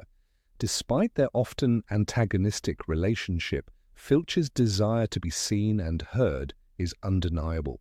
He is not a villain in the traditional sense, but rather a man who has been deeply wounded by a society that has rejected him for something beyond his control. His sharp tongue and the bitterness that he projects to the Kaiduk world are in many ways a defense mechanism, a way to hide his vulnerability and protect himself from further emotional harm. Filch's story is tragic not just because of the circumstances of his birth, but because of the way in which he remains steadfastly a part of the Hogwarts community. He is, in many ways, a mirror of the students he watches over. Young people struggling to find their place in a world that can often seem unkind and unwelcoming. Filch, however, lacks the magical means to prove himself, and so he compensates with his diligence and obsessive attention to detail.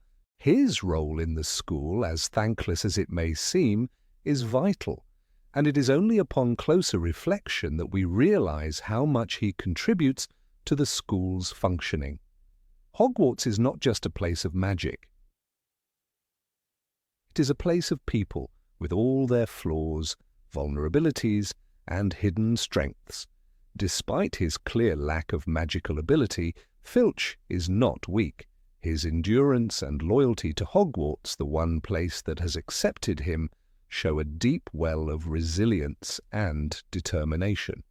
In his quiet, unnoticed way, Filch embodies a core truth. Sometimes the greatest strength lies in persistence, in continuing to stand by what we believe in, even when the world around us seems to reject us. In many ways, Filch's dedication to Hogwarts and its students is a testament to his strength, a strength that is not measured by magical ability, but by his unwavering commitment to the school that he has called home for so long. Argus Filch, the squib caretaker of Hogwarts, deserves far more sympathy than he receives. His story, though never told in grand terms, is one of quiet suffering, resilience, and loyalty. He may never be a hero in the traditional sense, but his presence in the background of the story serves as a reminder of the often overlooked characters who, in their own way, help to shape the world around them. As the unsung guardian of Hogwarts, Filch's dedication to the school and its students, despite his personal pain, is a story that should not be forgotten. Number 24, Seamus Finnegan. Seamus Finnegan's journey in the Harry Potter series is one of growth, self-discovery, and ultimately the triumph of courage over ignorance. Often portrayed as a comedic character in the books, Seamus initially seems like little more than a clumsy, explosive presence. He is frequently caught in mishaps, his magic often malfunctioning in spectacularly disastrous ways. In the films, this trait is highlighted, and Seamus is mostly relegated to the background. However, in J.K. Rowling's novels, Seamus's character undergoes a remarkable transformation that not only makes him more compelling, but also symbolizes the larger themes of belief, loyalty, and bravery that pervade the series. Seamus's early days at Hogwarts are marked by an almost childish skepticism. He, like many others, was initially hesitant to believe in the truth of Harry Potter's claim about Lord Voldemort's return. He was one of the students who sided with the Ministry of Magic's official stance and questioned Harry's version of events. In Harry Potter and the Goblet of Fire, during the aftermath of the Triwizard Tournament, when Harry returns with Cedric Diggory's body, Seamus is depicted as unsure and hesitant.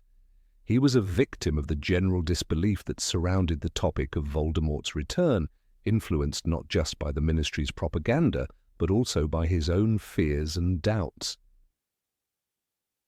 His refusal to believe Harry reflects the atmosphere of denial that had swept over the wizarding world, a refusal to face the truth about the return of darkness. But Seamus's skepticism was not rooted in malice. Unlike some of the other students who belittled Harry, Seamus's doubts were based on a sense of confusion and fear. In the same way that many adults around him were unable to process the idea of Voldemort's return, Seamus simply couldn't bring himself to believe that Harry, a boy he had known for years, was telling the truth about something so unimaginable. This struggle with doubt became a central part of his character early on, and it set the stage for his eventual redemption. As the series progresses, Seamus's character begins to evolve. In Harry Potter and the Order of the Phoenix, we see his growth as he begins to align more with the truth. This shift is significant not just because Seamus changes his mind about Harry, but because it marks a turning point in his maturity and his ability to make decisions based on his own values. When Harry forms Dumbledore's army, Seamus is one of the first to join, despite his previous doubts. The decision to support Harry is a moment of both defiance and bravery, showing that Seamus is no longer simply a passive observer of events. Instead, he is taking an active role in shaping the future of Hogwarts and the wizarding world. Seamus's decision to join Dumbledore's army is also linked to his complicated relationship with his mother. Throughout the series, Seamus is depicted as having a somewhat strained relationship with his mother, who is a fervent supporter of the Ministry's stance on Voldemort's return. She is often portrayed as a character who lives in denial, unable to accept the true gravity of the situation. Seamus, in contrast, begins to see through the Ministry's lies and understand the real threat facing the wizarding world. This conflict within Seamus, the desire to be loyal to his family versus his growing loyalty to his friends and the truth, is a powerful part of his journey. His decision to stand with Harry and Dumbledore's army is not just a political or social choice, but a personal one. It is a rejection of the safety of ignorance and an embrace of the difficult reality that lies ahead. One of the most telling moments of Seamus's development comes in Harry Potter and the Half-Blood Prince, when he faces the consequences of his earlier doubts. Seamus's transformation is fully realized during the Battle of Hogwarts, where he fights bravely alongside Harry, Hermione, Ron, and the other students who make up the core of Dumbledore's army. The battle is a pivotal moment in the series, one that sees the culmination of all the struggles and sacrifices that have been building throughout the books. For Seamus, the battle represents the final step in his journey from skepticism to courage. His participation in the battle is not just a symbolic act, it is a testament to the fact that Seamus has grown from a boy who once doubted the very existence of evil to a young man who is willing to risk his life to protect the future of his school and his world.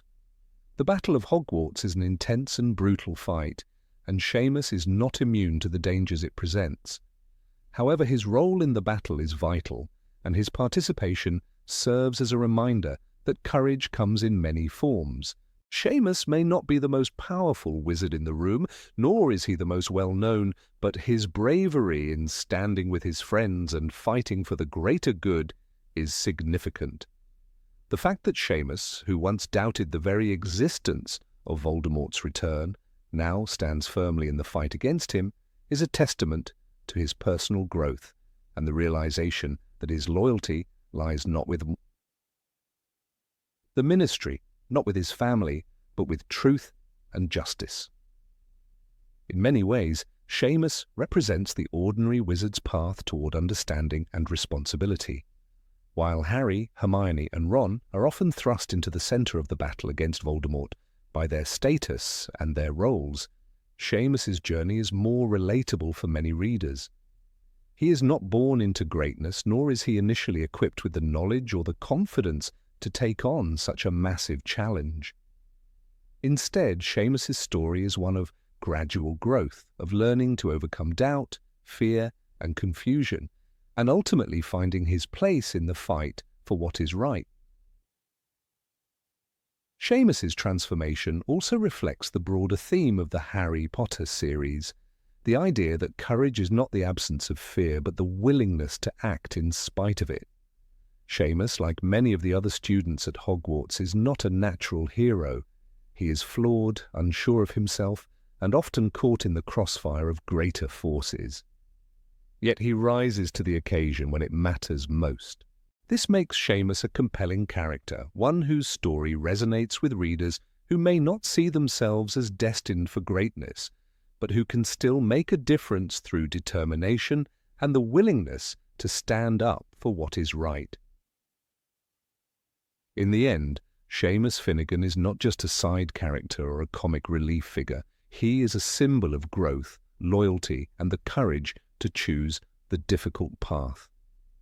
His evolution from a doubtful, insecure student to a brave and steadfast member of Dumbledore's army is a reflection of the larger narrative of the Harry Potter series. Seamus's story is one of overcoming obstacles, both external and internal, and of finding the strength to do what is right, even when it is hard. In the grand tapestry of Hogwarts, Seamus is an important thread, one that adds depth and complexity to the world that J.K. Rowling created. His journey is a reminder that even the most unlikely characters can rise to greatness when they choose to believe in themselves and the truth. Number 25. Madam Hooch. Madam Hooch is a character whose presence in the Harry Potter series is often underestimated, despite the critical role she plays in shaping the lives of the students at Hogwarts, particularly Harry Potter himself.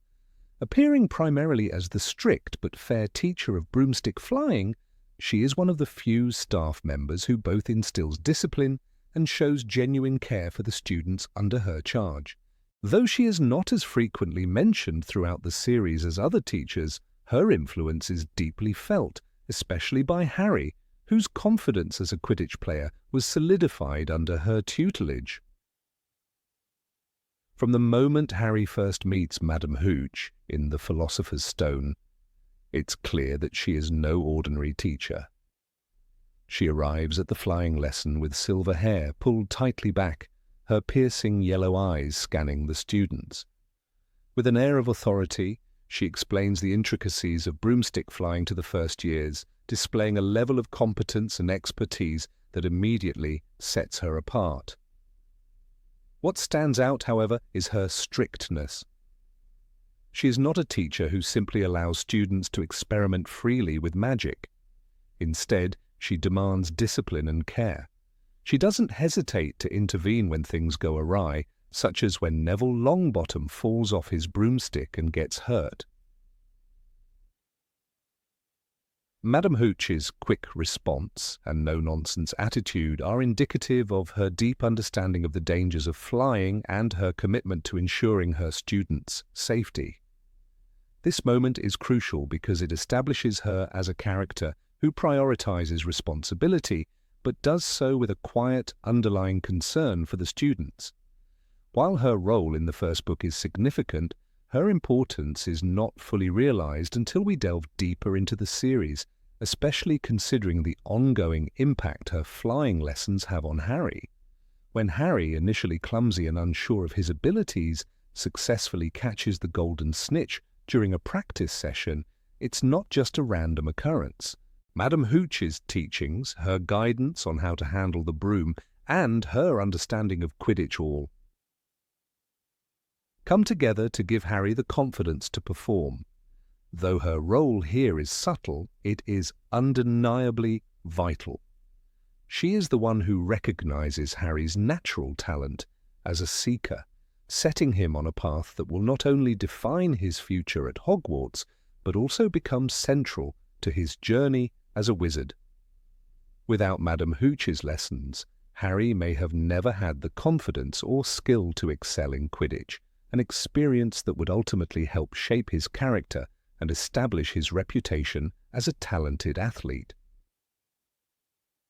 In her approach to teaching, Madame Hooch demonstrates a rare balance between discipline and care.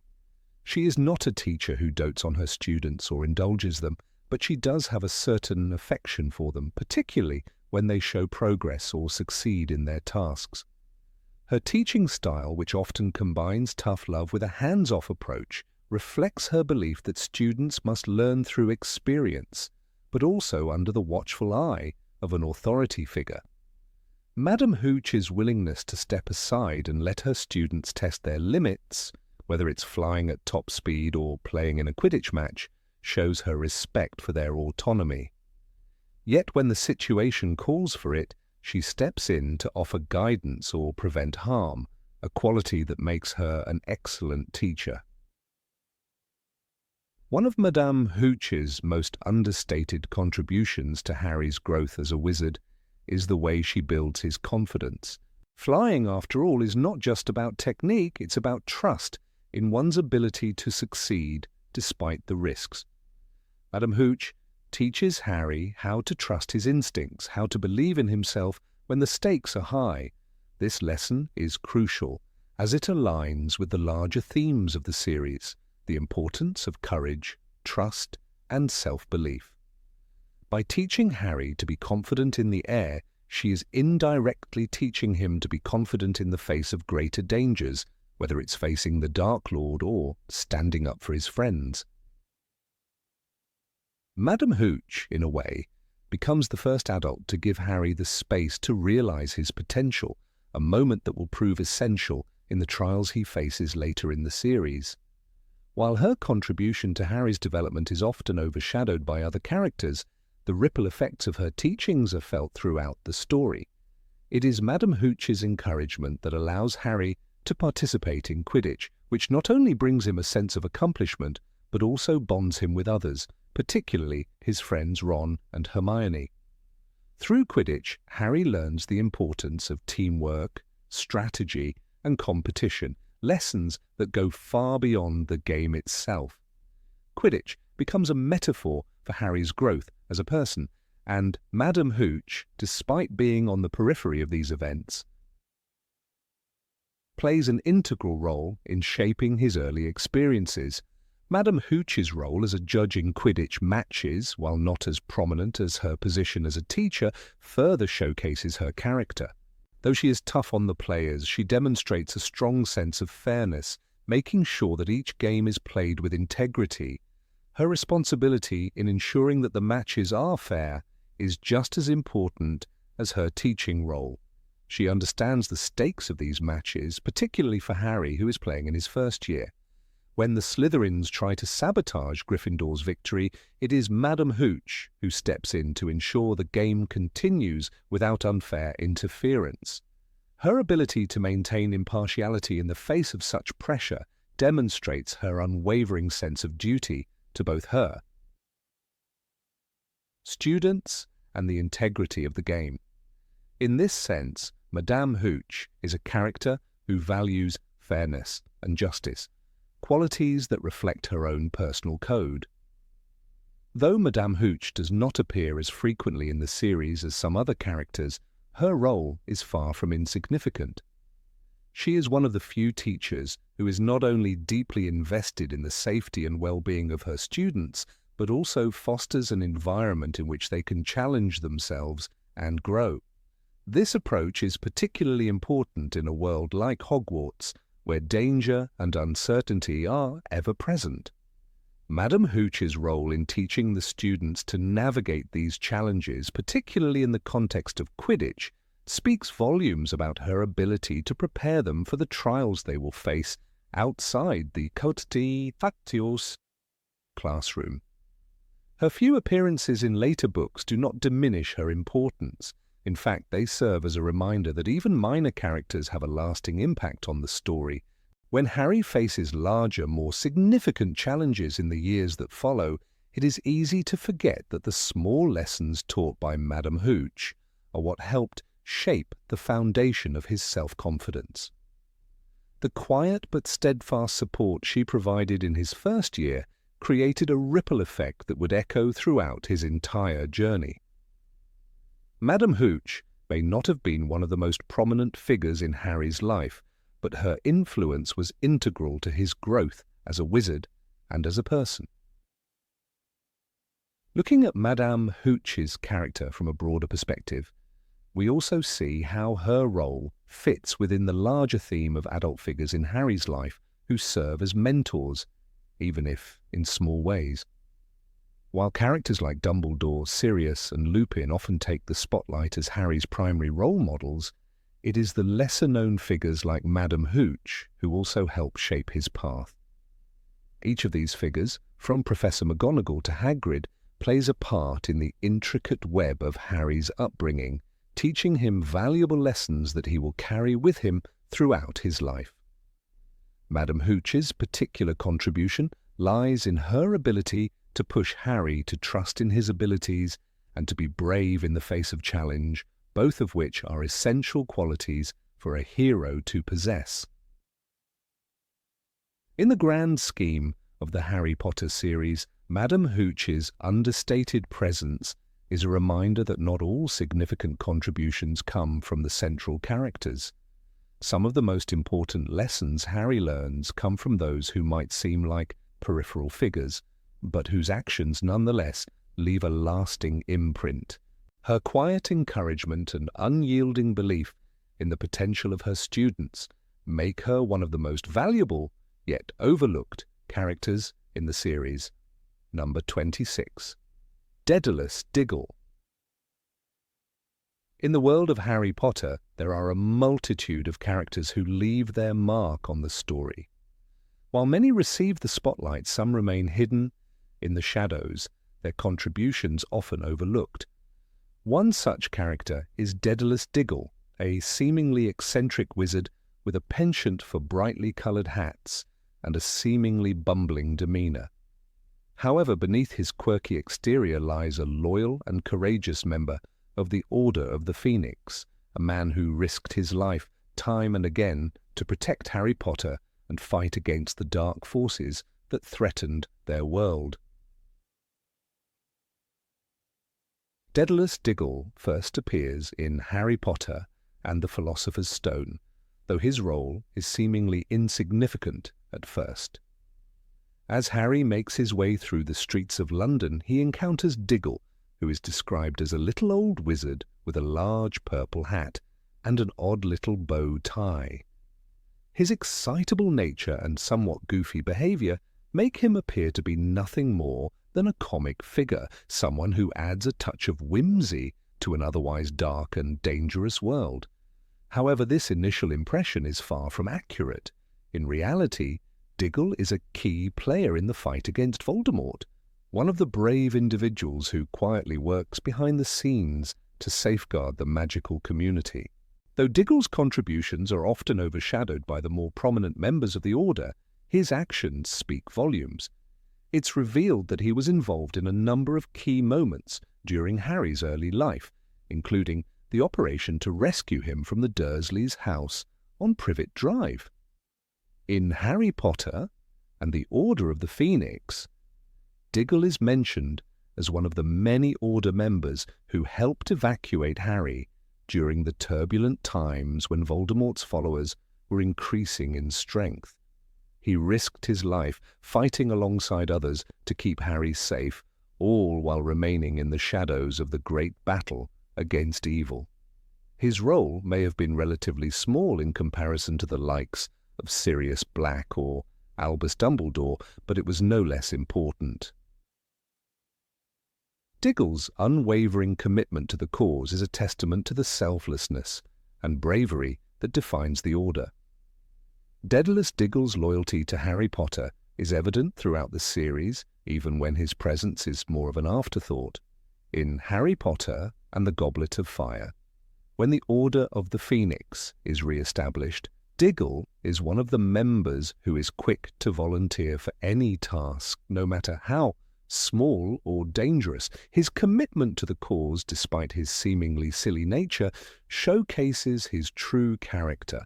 He is not a wizard who seeks fame or glory, but one who understands the gravity of the situation and is willing to sacrifice everything for the greater good. In Harry Potter and the Deathly Hallows, when the battle against Voldemort is reaching its peak, Diggle is once again there, fighting in the shadows to protect Harry and his friends.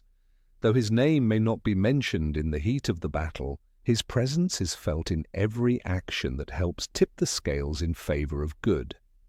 One of the most telling examples of Diggle's role in the fight against Voldemort is his involvement in the operation to move Harry from the Dursleys' house to the Burrow in Harry Potter and the Deathly Hallows. As the dark forces begin to close in, the need for secrecy and protection becomes paramount. Diggle, along with other members of the Order, helps ensure that Harry's relocation goes smoothly, even though it means putting themselves in great danger. During this operation, it's clear that Diggle's commitment to the cause is unwavering. Despite the risks, he continues to fight, even though he knows that the odds are stacked against them. His actions speak louder than words, and his quiet courage is a reminder that not all heroes need to be front and center to make a difference.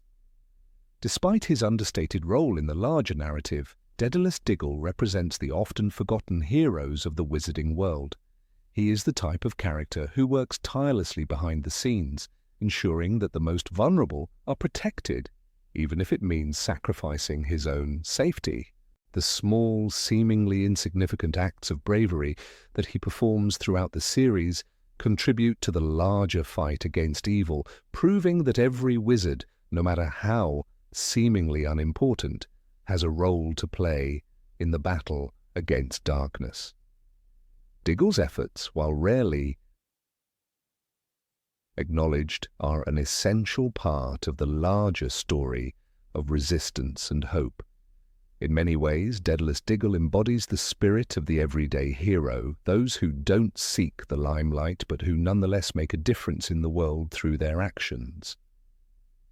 While other characters like Harry, Hermione, and Ron may be thrust into the heart of the action, it is characters like Diggle who work tirelessly behind the scenes, laying the groundwork for the eventual triumph of good over evil. His loyalty to Dumbledore, his dedication to the Order, and his unwavering belief in the cause make him a key figure in the struggle against Voldemort, even if his contributions go largely unnoticed. Perhaps one of the most poignant aspects of Diggle's character is the way in which he symbolizes the importance of community and collaboration in the fight against evil. While Harry and his friends may be the central figures in the battle, they are never alone. They are supported by countless others, like Diggle, who work together in their own quiet ways to ensure that the light of hope continues to shine, even in the darkest times. Diggle's story is a reminder that it's not always the loudest or most famous heroes who make the greatest impact, but rather those who act with quiet determination and an unwavering commitment to the greater good. Diggle's eccentric personality and quirky nature may have caused some to underestimate him, but in reality, he is one of the most steadfast and dedicated members of the Order of the Phoenix. He doesn't seek recognition or accolades, but instead works tirelessly to protect Harry and others from the ever-growing threat of Voldemort and his followers.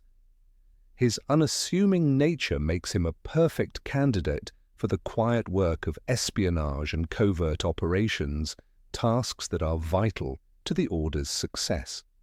While other members of the Order are engaging in direct combat, Diggle is often the one working behind the scenes, ensuring that the necessary groundwork is laid for the larger operation to succeed. Even in the face of danger and uncertainty, Diggle's unwavering loyalty to Dumbledore and his cause never wavers. He continues to fight for what he believes in, even when the risks are high and the odds are against them. His actions may not always be the most glamorous or dramatic, but they are no less heroic. In fact, it is often in the quieter moments, when he is working behind the scenes to protect Harry or providing support to his fellow Order members, that Diggle's true character shines through. He is a reminder that heroism doesn't always require grand gestures or public displays of bravery. Sometimes it's the small, everyday acts of courage that have the greatest impact. Daedalus Diggle's story is a testament to the power of quiet determination and selflessness. While his contributions to the fight against Voldemort may not always be front and center, they are no less important. In a world where the spotlight often falls on the loudest and most dramatic figures, Diggle's understated heroism serves as a powerful reminder that every individual, no matter how seemingly insignificant, has a role to play in the battle for good. In the end, it is characters like Diggle who help turn the tide in favor of hope, proving that heroism comes in all shapes and sizes. Number 27, Madame Irma Pince. Madame Irma Pince, the Hogwarts librarian, is often overshadowed by the more dramatic figures in J.K. Rowling's Harry Potter series. Yet when examined closely, her role reveals a quiet yet essential layer of depth. Pince, with her sharp eyes and even sharper temper, is one of the most enigmatic characters in the school. Although she is often dismissed as merely the strict librarian, her vigilance over the library's contents plays a critical role in maintaining the safety of the wizarding world. Beneath her stern exterior lies a character who, without fanfare or personal glory, carries out a responsibility that few truly understand. From the moment we first encounter Madame Pince in Harry Potter and the Philosopher's Stone, she is already established as a figure of strict authority. She is often seen chasing down students who dare make noise or show disrespect in the hallowed halls of the Hogwarts library. It's easy to mistake her for a mere enforcer of rules, a character driven by the simple task of keeping order. However, this perspective misses the broader, more important role Pince plays in the magical ecosystem of Hogwarts. She is, in many ways, the keeper of knowledge, especially knowledge that is potentially dangerous in the wrong hands. The Hogwarts Library is a vast treasure trove of information, but it is not a benign storehouse of simple facts. Many of the volumes within its walls contain powerful magic, spells, and secrets that could alter the course of history, or worse, destroy it. From the very beginning, Pince demonstrates an almost obsessive need to guard these books. She doesn't merely prevent students from causing a ruckus, she is also safeguarding them from the dangers that lie within the pages of certain books. She knows that in the wrong hands, some of the texts could be lethal. Whether it is the sinister, cursed books or the forbidden tomes that hold ancient dark magic, Pince's watchful eyes see everything. She is, after all, the one who knows exactly where the dark forces are guide to self-protection. Is hidden a book that could be disastrous in the hands of a careless student? In the Chamber of Secrets, when Harry and Ron desperately try to gain access to the restricted section of the library, Madame Pince's role becomes even more critical. She stands as an immovable gatekeeper to the treasures and dangers that lie within. It is in these moments that her responsibilities become clearer. She isn't simply a librarian, she is the steward of knowledge, the one who must balance the need for education with the imperative of safety. The restricted section isn't a place for the curious or the foolhardy, and Pince's strictness is a reflection of the gravity of this responsibility. She is a quiet guardian, ensuring that students don't accidentally or intentionally unleash powers they cannot control. One of the most fascinating aspects of Pince's character is her ability to observe, often without being noticed. Her presence in the library is almost spectral, as she moves among the bookshelves with a ghostly precision, always watching, always aware. Her knowledge of the library's inner workings is unparalleled. She knows who has checked out what, when, and often why. This isn't simply a reflection of her administrative prowess, but an indication of her keen perception. She is fully aware of the risks of forbidden knowledge. She's seen students dabbling in dark arts and dangerous magic before, and she's seen the consequences when young wizards and witches fail to fully grasp the magnitude of their curiosity. It's likely that Madame Pince has seen more than any of the students or even the professors realize, and it is her duty to guard this knowledge, this dangerous knowledge, against the very students who might be inclined to misuse it. Her vigilance isn't without reason. When students, like Harry, venture into the depths of the restricted section, it's not out of malicious intent, but a deep desire to learn the truth. However, truth comes at a price, especially when it involves magic that has been buried away, perhaps for good reason. Pince is fully aware of this price. She knows the cost of knowledge that isn't meant to be uncovered. Her responsibility is to protect her students from themselves, to ensure that they don't unknowingly open doors that should remain closed. This devotion to her duty is something few appreciate, but it is an act of quiet heroism, one that often goes unrecognized in favor of louder, more overt forms of bravery. In Harry Potter and the Prisoner of Azkaban, we see more of Pince's dedication to keeping students safe, albeit in a subtler way. During the third year, when Harry, Hermione, and Ron begin researching Sirius Black, Pince is there, ever vigilant, watching the trio as they peruse the bookshelves. Though her role here is more passive, it is clear that she is deeply aware of the potential danger lurking in the knowledge they are seeking. In a world where knowledge is often power, and power can be corrupted, Pince knows that not all students are prepared for the secrets they wish to uncover. Her watchful eye isn't just about enforcing rules, it's about ensuring the safety of those who might not fully understand what they are dealing with. What makes Madame Pince so unique is her ability to stand firm in her role as guardian of knowledge.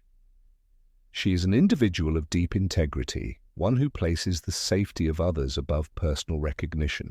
Unlike characters such as Dumbledore or McGonagall, whose heroic actions often take center stage, Pince works in the shadows, her service unacknowledged but no less significant.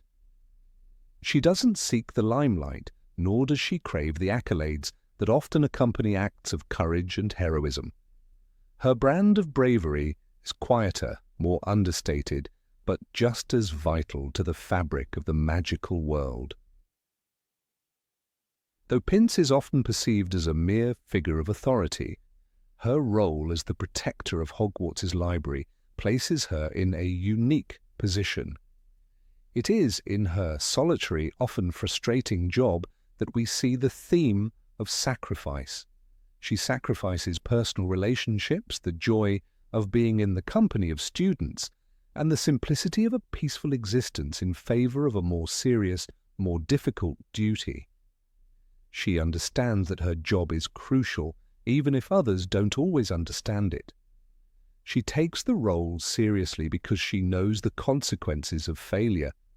The magic contained within those books could be more dangerous than any single student realizes, and it is her job to ensure that they never find out the hard way. Her character also reflects a broader theme in the Harry Potter series, the importance of knowledge and the responsibility that comes with it. The books in the Hogwarts library are not mere tools for learning. They are powerful objects in their own right. Just as wands are extensions of their owner's magic, books in the hands of young witches and wizards are extensions of their potential. Some of these books could wield terrible power, power that could be unleashed with just the wrong touch or the wrong intention. Madame Pince's role in this ecosystem is to ensure that power is never misused.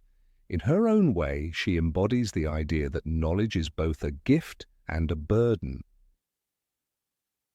Throughout the series, we see that heroes come in many forms. Some wear capes, wield wands, and face off against dark wizards.